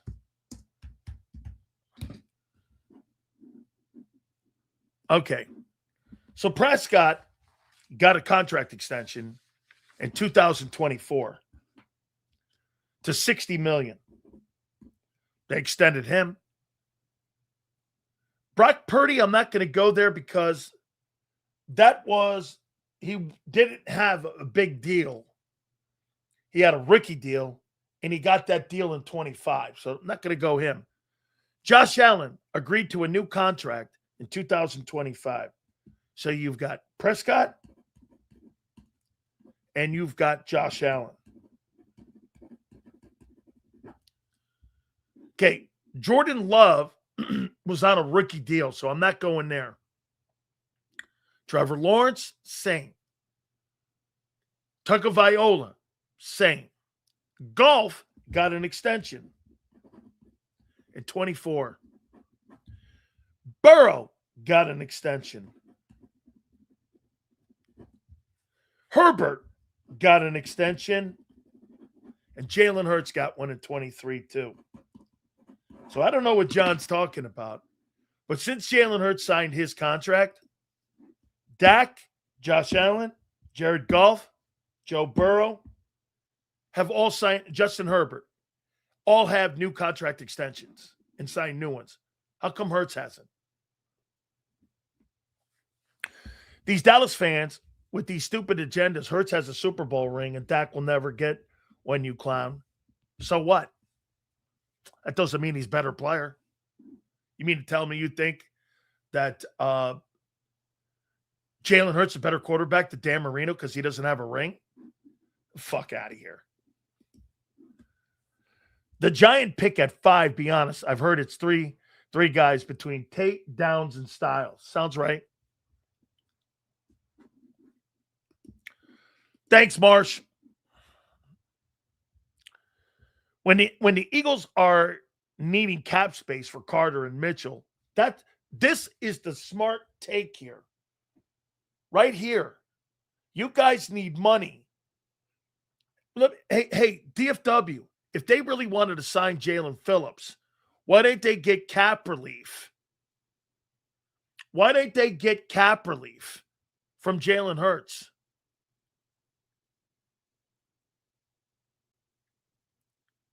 Okay? How come they didn't get cap relief from Hurts? And you're right, Rasputin.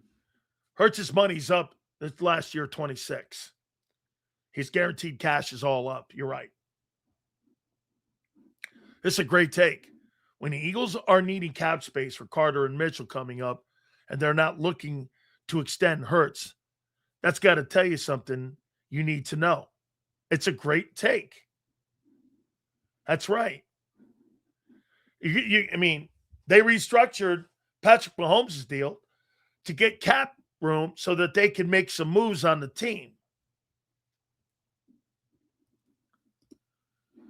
So the only important thing is to play good but never make a Super Bowl. No, you have no control over that as an individual player. One player does not control a Super Bowl. I mean, Myles Garrett will never win a Super Bowl. What does that mean to his career? Nothing. Myles Garrett is a first ballot consensus Hall of Fame player. Sometimes you're in a good place. Sometimes you're in a bad place. Just happens. Good players play on shitty teams. What, you don't know that? So let me get this right. According to you, you think Brandon Graham is a better ball player than Myles Garrett. Is that right, Walt? Okay. Bro, Jalen Hurts has no guaranteed money after this year. You're wrong.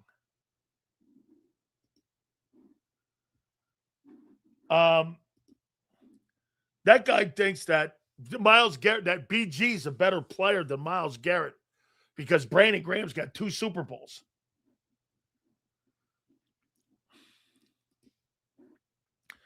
I think that means a lot to players individually, especially if you play on the offensive side.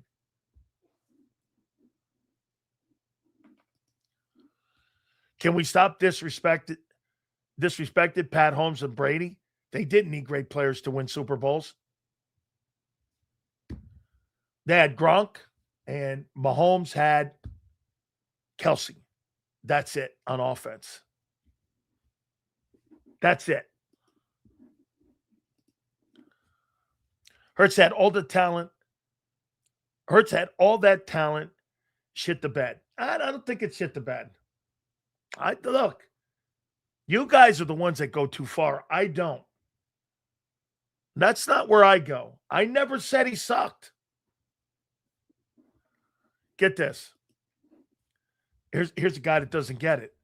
All that matters is that you play good. You don't have to win a Super Bowl. You don't have to win playoff games. Just be good. Get extensions. You're great. That's all you have control over. You're making it sound a bigger you don't have any. When you play defensive tackle or edge rusher, you have no control whether your quarterback's good, your running back's good, your coordinator's good, your O-line's good. You got to worry about your own sandbox, dude. What the hell are you talking about? You're making it sound like do you have control whether or not your defensive secondary is good if you're a player? Everybody wants to win a Super Bowl. Everybody wants to win. But that's not reality. And don't be talking about to add that. What do you mean? Add that part. That's part of it. What the hell are you talking about?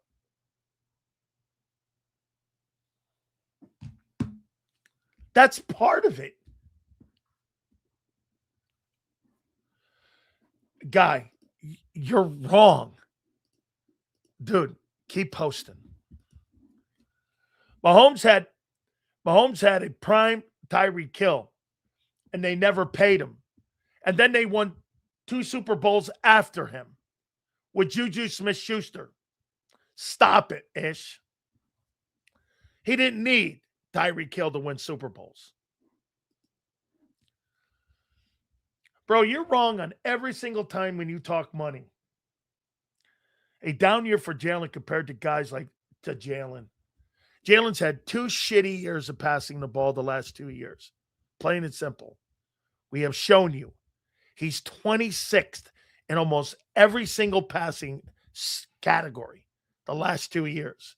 Stop making it sound like he's some great player these last 2 years from the pocket. He actually has been one of the worst players in the league from the pocket the last 2 years.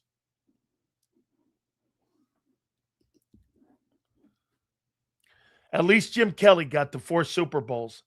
Josh Allen would never make one. Well, the difference is that Brandon Beane is not Bill Polian.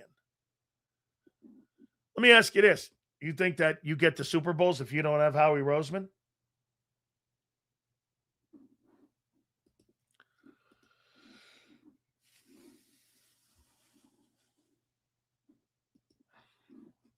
So, Dan, would you say if he goes top 10 next year in passing and TD? He won't. He never will. We're year 7, dude. The writing's on the wall for Hurts' departure. New down the field offense. He can run. Andy Dalton being signed. Tanner McKee still on the roster. And no more guaranteed money after this year. It's disingenuous. His passing offense was ranked 29th. And he is giving Jalen the credit for the offense being a dominant running attack when he had dick to do with it. Nothing. And when he was asked to throw the ball in 25, he couldn't do it. 31 games. He's been at the bottom of the pack in passing since Saquon Barkley's been on the team. Once again, passing yards. Last 2 years since Barkley's on the team, he's 19th. Attempts in throwing the ball. These are all facts. He's 19th. Completions the last 2 years, he's 19th. In yards per game, he's 25th. In touchdowns, he's 15th. Disingenuous. 29th and 23rd are his offensive passing attack numbers. Eagles got to run the ball. It's that simple. Yes, it is. Did Hurts play a part of helping Barkley get $2,000? Yeah. As a running quarterback? Yeah. Not because of his arm. Yes.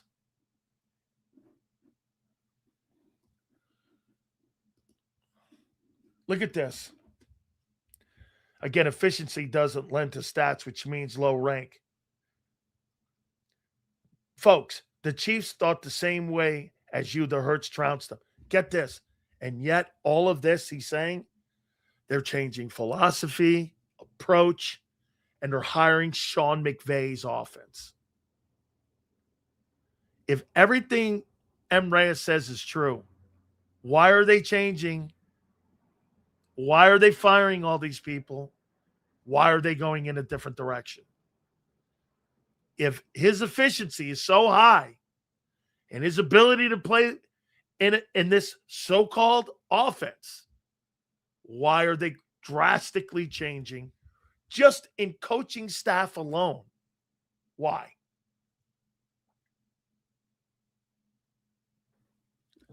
Well, what's the answer? Wouldn't you have kept it the same way? A W, because they changed the entire offense with everything that he just said, and yet they don't want to do it anymore. The Eagles don't. Yeah, guy, keep knee dragging. Have you seen that offense the last 2 years? That's why he's not getting a new contract. Exactamundo, Angelo. Nicole Lynn was told no, they're not getting a contract extension. Yeah, see this guy, Brian? I agree with you. Go Birds. Y'all Hurts fans are some of the most low IQ, ball knowledgeable fans around. No doubt. But this guy, Brian, that's low IQ right there, boss.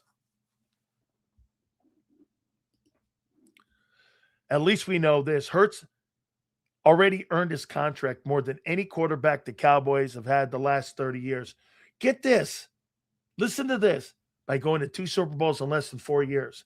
And yet they won't extend him. Well, then why won't they extend him?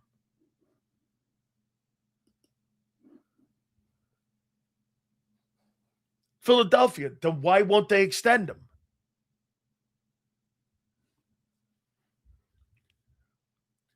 M. Reyes is in his basement sending Jalenite takes while playing video games in mom's. Oh, man.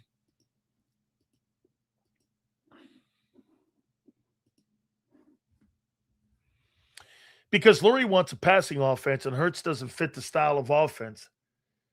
He's on a prove-it year or gets replaced like every other quarterback in Philly. Amen. And by the way, I think that's a mistake. I would ride Jalen and M. Reyes' way of winning until the wheels fall off. But they're not. M. Reyes is actually fighting against what the organization is doing. He doesn't want to believe what they're doing. He doesn't see the writing on the wall. That's why the topic today is this the beginning of the Eagles moving on with life after, with all these hires, all the approach, the inexperienced coaches. Dude, you're just denying it. You believe in what we're doing. So he believes in what they're doing. Wait a minute. He just got through telling you all the success that Hurts has had. Now you're going to hire someone who's never had a playbook, never made a playbook, or called a play, accompanied with offensive line coach who was fired in Minnesota. That's what you're saying. Okay. How is hiring coaches with no play calling experience? How has that been? Let's take a look at that. How's Brian Johnson and how is KP? And how has, well, we'll find out. Sean Mannion. 2 previous guys they hired had no experience. Hurts had 31 turnovers. 31 turnovers. He had 15, 15. He had 9. He had 24 turnovers under Brian Johnson in 15 games, 17 games. He had 24 turnovers. KP, you said he's garbage. So you're going to hire another guy like that. Okay. How's that worked out for you? Just keeping score. It's totally the truth. How's that worked out for you, kid? Jalen Hurts is guaranteed money for 26 and 27. That's why they're not in a. He's not guaranteed money. Hurts guaranteed money in 27 is less than $1 million. Listen, everyone knows where he is right now. Okay?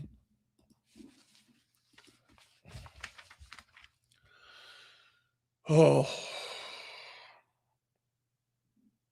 Here. Go to the NFLPA.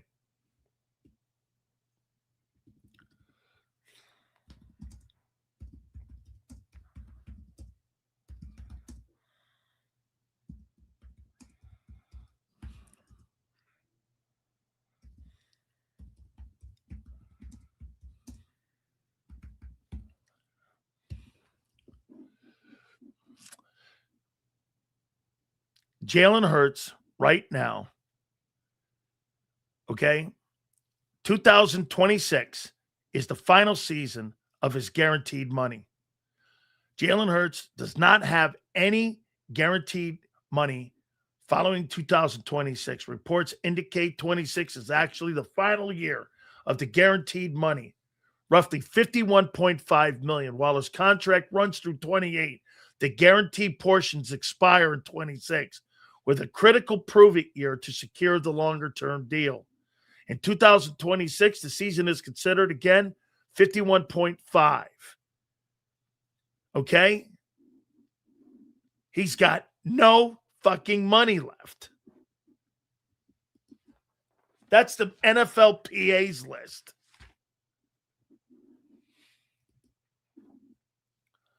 Just how many of your sources are you looking fingers in the jacuzzi with? Yeah, none. Yeah, Big Sills don't play that role. Okay, that. By the way, my wife, if somebody ever came to my wife and said, "Hey, Sills is cheating on you," she's like, "Where? In his office?" I mean, dude, where? In my car? In my driveway? Let me guess, in my shed. Okay.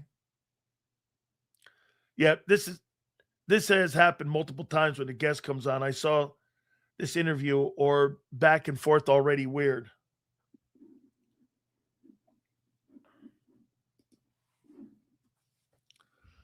Dak needs to, Garrett, he's a top 10 offense and defense 4 times, still no ring.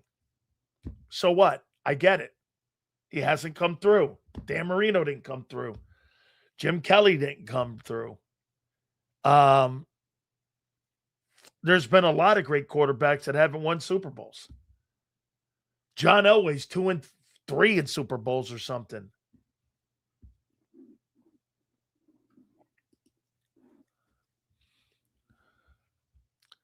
Sills, you out on Russiini as a trusted reporter now? Great question. Several media people saying she might be fired.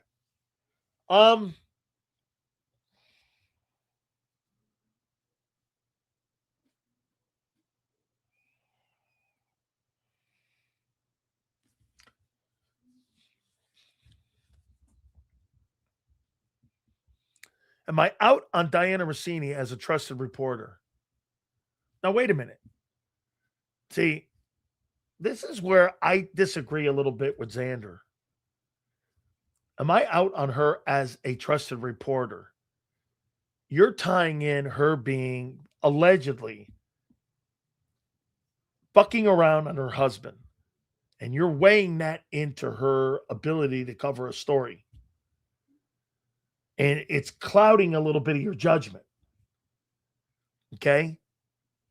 If you think reporters have this high standard of character over you because they have a job in the NFL, you're crazy. They're just like me and you. They have flaws too. They have situations where they cheat on their spouses. What do you think? She's the only writer in the NFL that cheats on her spouse? You would be naive. You would totally be naive. I never play that into it because I don't trust them anyway. If I hear something, I believe about 30% of it. So if she writes a story on something, I'll believe 30% of it until I hear otherwise. I like to hear multiple guys talking about it. So Diana Russini, the person, is a different conversation than Diana Russini, the writer. They have nothing in common with one another. Or Sills, if she puts a story out about A.J. Brown, do you believe it? Yeah. If she's going to put a story out about her family and her husband and how they get along, no. They don't interact with one another. You think character, you're the ones that hold character higher on people you don't know. I don't give them the benefit of the doubt either way. I don't know them. How the fuck would I trust them? I have just been hosed by too many reporters in my past who tell me they're going to write a great story about me or whatever. Next day in a newspaper, it's a hit job. So I'm a little bit more prepared for that. Like when Tiger Woods was painting that portrait that all of you bought that he was this great and holy guy. And then when Elon took that club and put it upside his head, you were the ones that gave him the benefit of the doubt. He was out banging Perkins waitresses in parking lots in Orlando. And all of a sudden, everybody's like, I can't believe Tiger.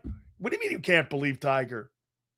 You're the one that bought that bullshit in the first place. You're the ones that are buying that. If you think Diana Russini is the only person that cheats on her husband, and no one's saying it's right, the question for you is, why do you give a shit? I don't play that into her story and into her story writing. Hey, Sil, she banged a guy in New England to get the story. Okay. That's for her conscience and her morals. That's got nothing to do with me. Do I think she does good work? I do. And some people say she should be fired. Well, that's a New York Times thing. The New York Times has got to make that call. You think that shit's unethical? I could guarantee you, okay, if she didn't work for the New York Times or she worked for some other company, they'd fire her ass.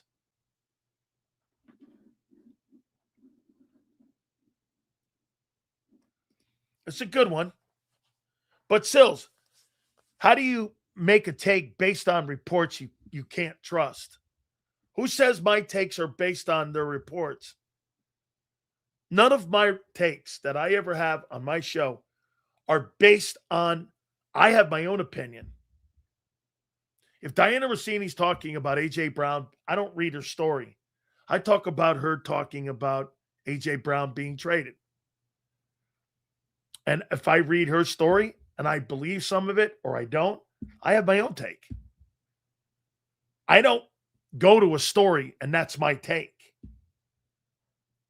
Like A.J. Brown, I've known A.J. Brown and the Patriots. Listen, everyone wants this story now. Go right ahead. You can have it. I've been saying since the beginning of the year what the picks will be, who's doing it, and I've never relented. It's the Patriots.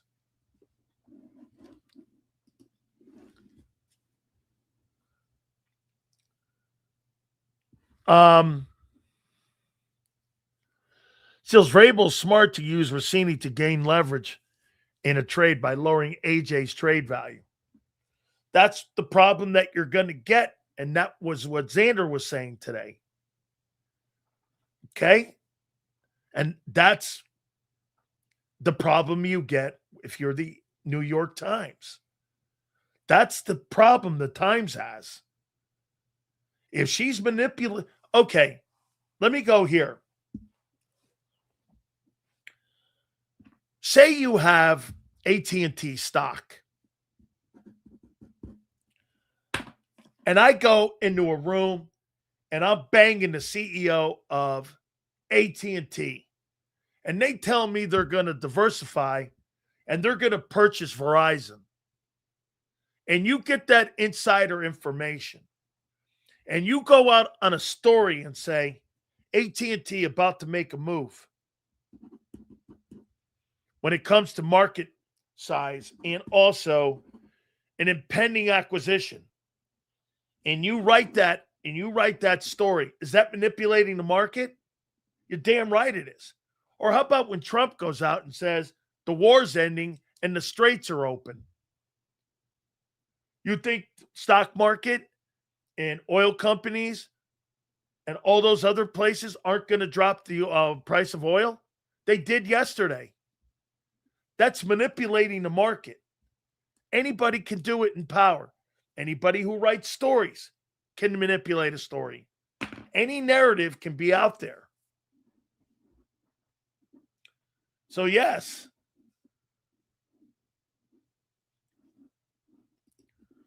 Well, here, the only way that it's collusion, in my opinion, is if Russiini was told something from Vrabel. And this is where the NFL could probably come in and do a small bit of investigation. Okay? If he's telling her, hey, listen, we offered him a 2 and a 3. And we haven't offered them a 1 and a 2. And Diana Russini knows that. She goes to the Rams and says that A.J. Brown has a knee injury. That's collusion from Mike Vrabel. You could lose a draft pick for that. Now, I think that's almost impossible to prove. But, I mean, look, she's just not in a good place right now. And her stories are good. The gathering of the stories and the intel is troubling. Bring Rondé Barber on for... Yeah, I know Rondé.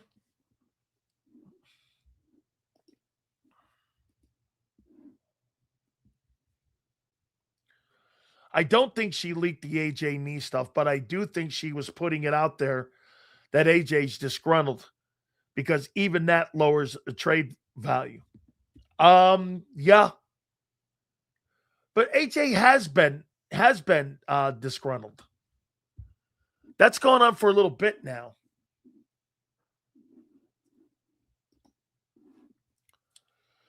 You can't extend a guy who was proven to throw the ball good in regular season for 10 years if it meant only 2 wild card games. Yes, you can. They do it all. Get this. Do you see this here?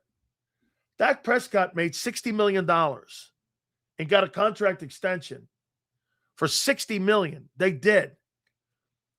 Here's the quarterbacks. This is why Philadelphia is completely wrong. Here's what you can't extend, guys.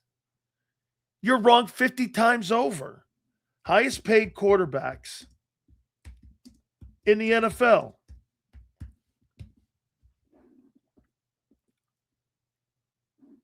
Here's the highest paid quarterbacks in National Football League. Prescott got an extension. Jordan Love got an extension. Trevor Lawrence got an extension. Justin Herbert got an extension. Lamar Jackson got an extension. Deshaun Watson got an extension. Daniel Jones got an extension. Sam Darnold got one. Was on 6 teams. Baker Mayfield got one. $33 million a year. What do you mean you don't get extensions? Those guys haven't won shit. I mean, what the fuck is passing yards? If you don't go passing wild, bro, I just showed you. Every single one of those guys might not have combined 6 playoff wins on what Jalen Hurts said. And they all got paid.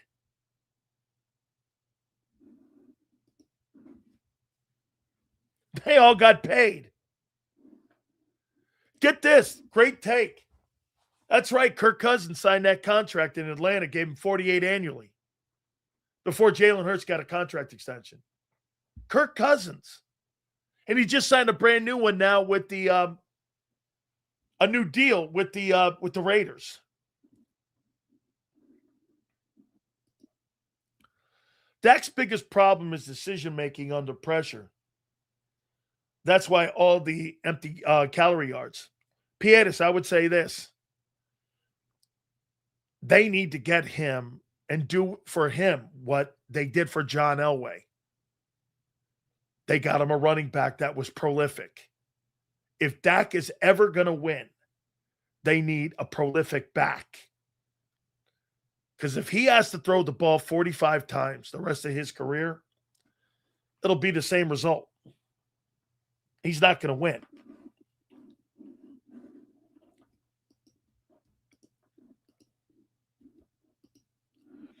If Jalen throwing more than 28 passes a game, he will turn into an INT machine. Correct. That's what he was in 23 and at the beginning of the 24 season. He was a turnover machine.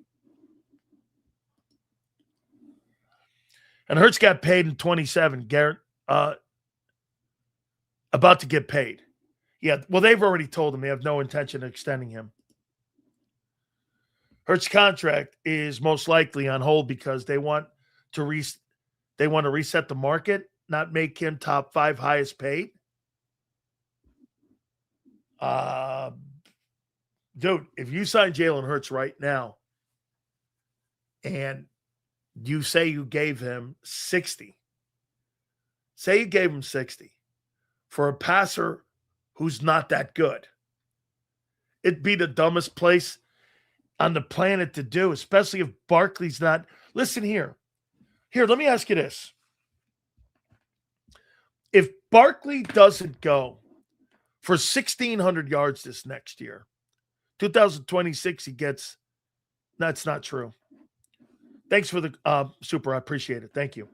That's not true. Oh, but that's his base. So if you don't get 1,400 yards from Saquon Barkley, do you win 10 games next year?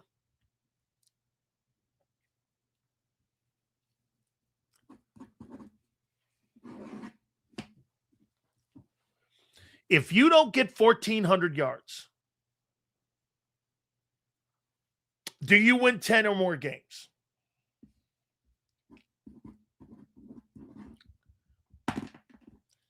By the way, I think he had 12 last year. Passer, not that great. Is he a good quarterback? Yes, he's good. Should he even be in the league? Absolutely. How many times did Troy reset the market in Dallas? That's a good reference for how they could pay Jalen. Well, there was no cap, but I'm not sure how much Troy made. 10 or less. Yes, Barkley Hurts about to run for 700 yards combined.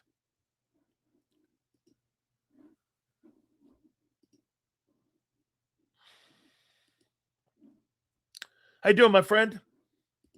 Let's see here. Hurts since 2020, since 22 rushing yards, been downhill since. 700 to 400 teams aren't crashing the edges. Very good, Twiz. Well, the Eagles do.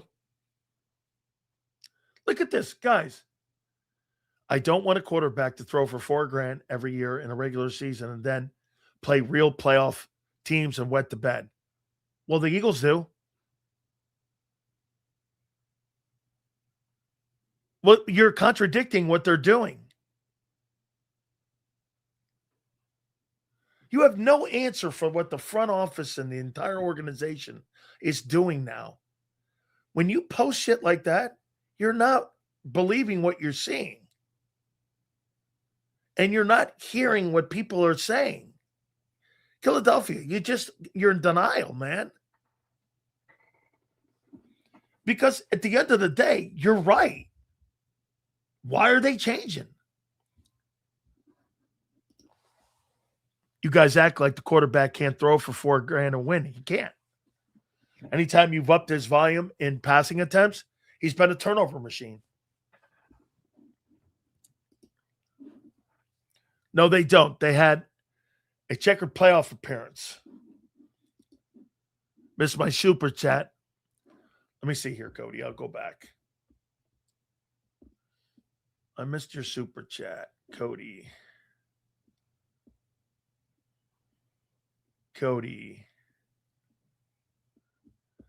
Yeah, well, Cody, I don't see it. Oh, here it is. Still the same problem the Eagles always have had. Never developed talent unless it's stout and the players is already NFL. And if the players are already NFL ready, like Devontae Smith. Yes. Devontae Smith was like, put the keys in and turn it. That guy was ready to roll, right? That guy was ready to rock. See, it is a good take. Not much coaching on that. I'll say. We are seeing it from other teams. You glazing cells. They can't get to the AFC or NFC championships. Nobody's denying you don't have a great roster. Bro, you don't have to have a great quarterback to win a Super Bowl. And you don't have one. He's good. Sam Darnold's good. A fan not having to answer to why things are changing doesn't mean you have a smoking gun, especially if he's extended eventually. Smoking gun? What the hell are you talking about? I'm talking about your team making changes that have nothing to do with the quarterback. Even your backup quarterbacks don't resemble anything you're doing in the past. You're hiring all drop back guys. Tanner McKee and Andy Dalton don't do anything remotely close to what Hurts does or what these new coaches are being hired to do. That's why Hurts is struggling with the same BS. Diana is, for the pavement, good reporter, though. Hey, I think she is a good reporter. Like, I don't know her from a can of paint, so I can't make an assessment. What I'm seeing doesn't look good. And, you know, Zander said something like me going, I don't respect these people anyway. I mean, I don't. They don't like me. Reporters don't like me. You know why? I'm a talk show host. And they hate the fact that I'm a former player. I know more than them. Because I've talked on both sides of the mic and I've been in it. They've not. They didn't have the backbone to do what I did. So they write about it. I talk about it. I've been involved in football and in sports, counting my, like, all the years I've been involved in sports since I was 7 years old. To the time I was 33 as an athlete. And then the rest of that, I've been involved in broadcasting for over 30 years. So for almost all my life, for 53 years, I've been involved in sports. Playing it, covering it, whatever. I wouldn't like me either.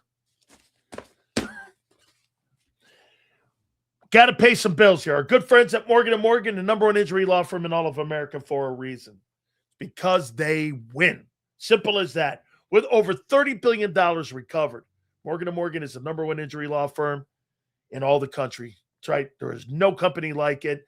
I tell you about the family in Pennsylvania that was initially offered $650K. They ended up getting nearly $30 million in settlement. Or how about the family in Florida that was initially offered $350K? They ended up getting nearly $12 million in settlement. Do me a favor and go to forthepeople.com/Big Sills or Pound Love 529. That's FORthepeople.com/Big Sills or Pound Love 529. And do me a favor. You tell them Big Sills sent you. There's a reason Detective Johnson is the gossip king. Oh, did you hear? Jackie and Tom are getting a divorce? Sad. Well, I heard that Ashley Had work done on her face? Yeah, oof. Just like there's a reason Morgan & Morgan is America's largest injury law firm. Injured? With over $25 billion recovered for our clients, there's a reason to go big. Bathroom? Okay. Morgan & Morgan, America's largest injury law firm. Oh, okay.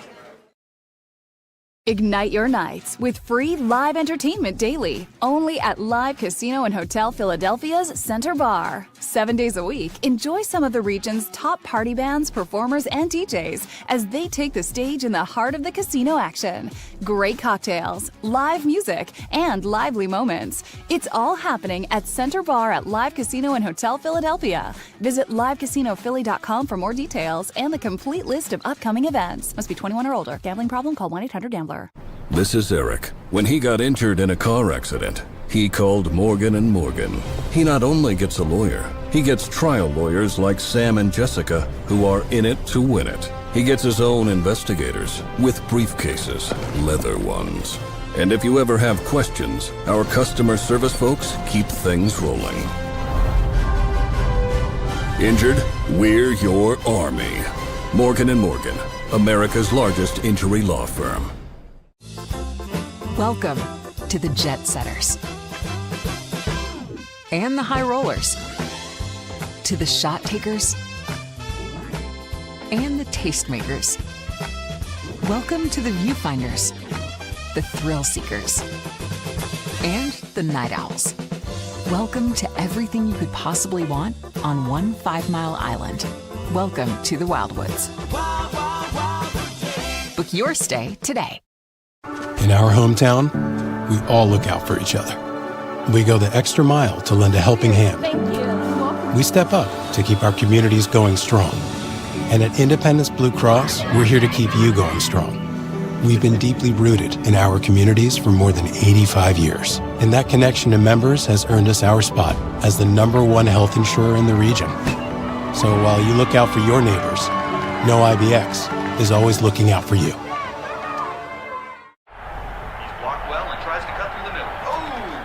Your gut says Miami is going to win, and you should take the over. Your gut also said your NFT selfies would only go up in value. They didn't. But your head is on Sports Grid and knows the QB is in concussion protocol. The backup has a 45 QBR against the zone coverage. The New York D has the most sacks in the league. So yeah, trust your head. It's smarter to be on Sports Grid. EAGLES. Eagles.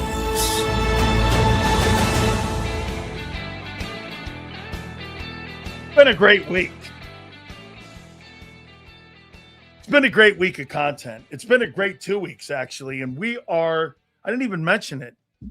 2 weeks from tonight, man, we got the NFL draft, which is crazy. It's right. I can't believe where this offseason has gone so far, man. I mean, I think it's been filled with a lot of content, but we also have the draft coming up in 14 days. It's insane. We will see you tomorrow going 2 to 6, and we'll catch you on the flip side.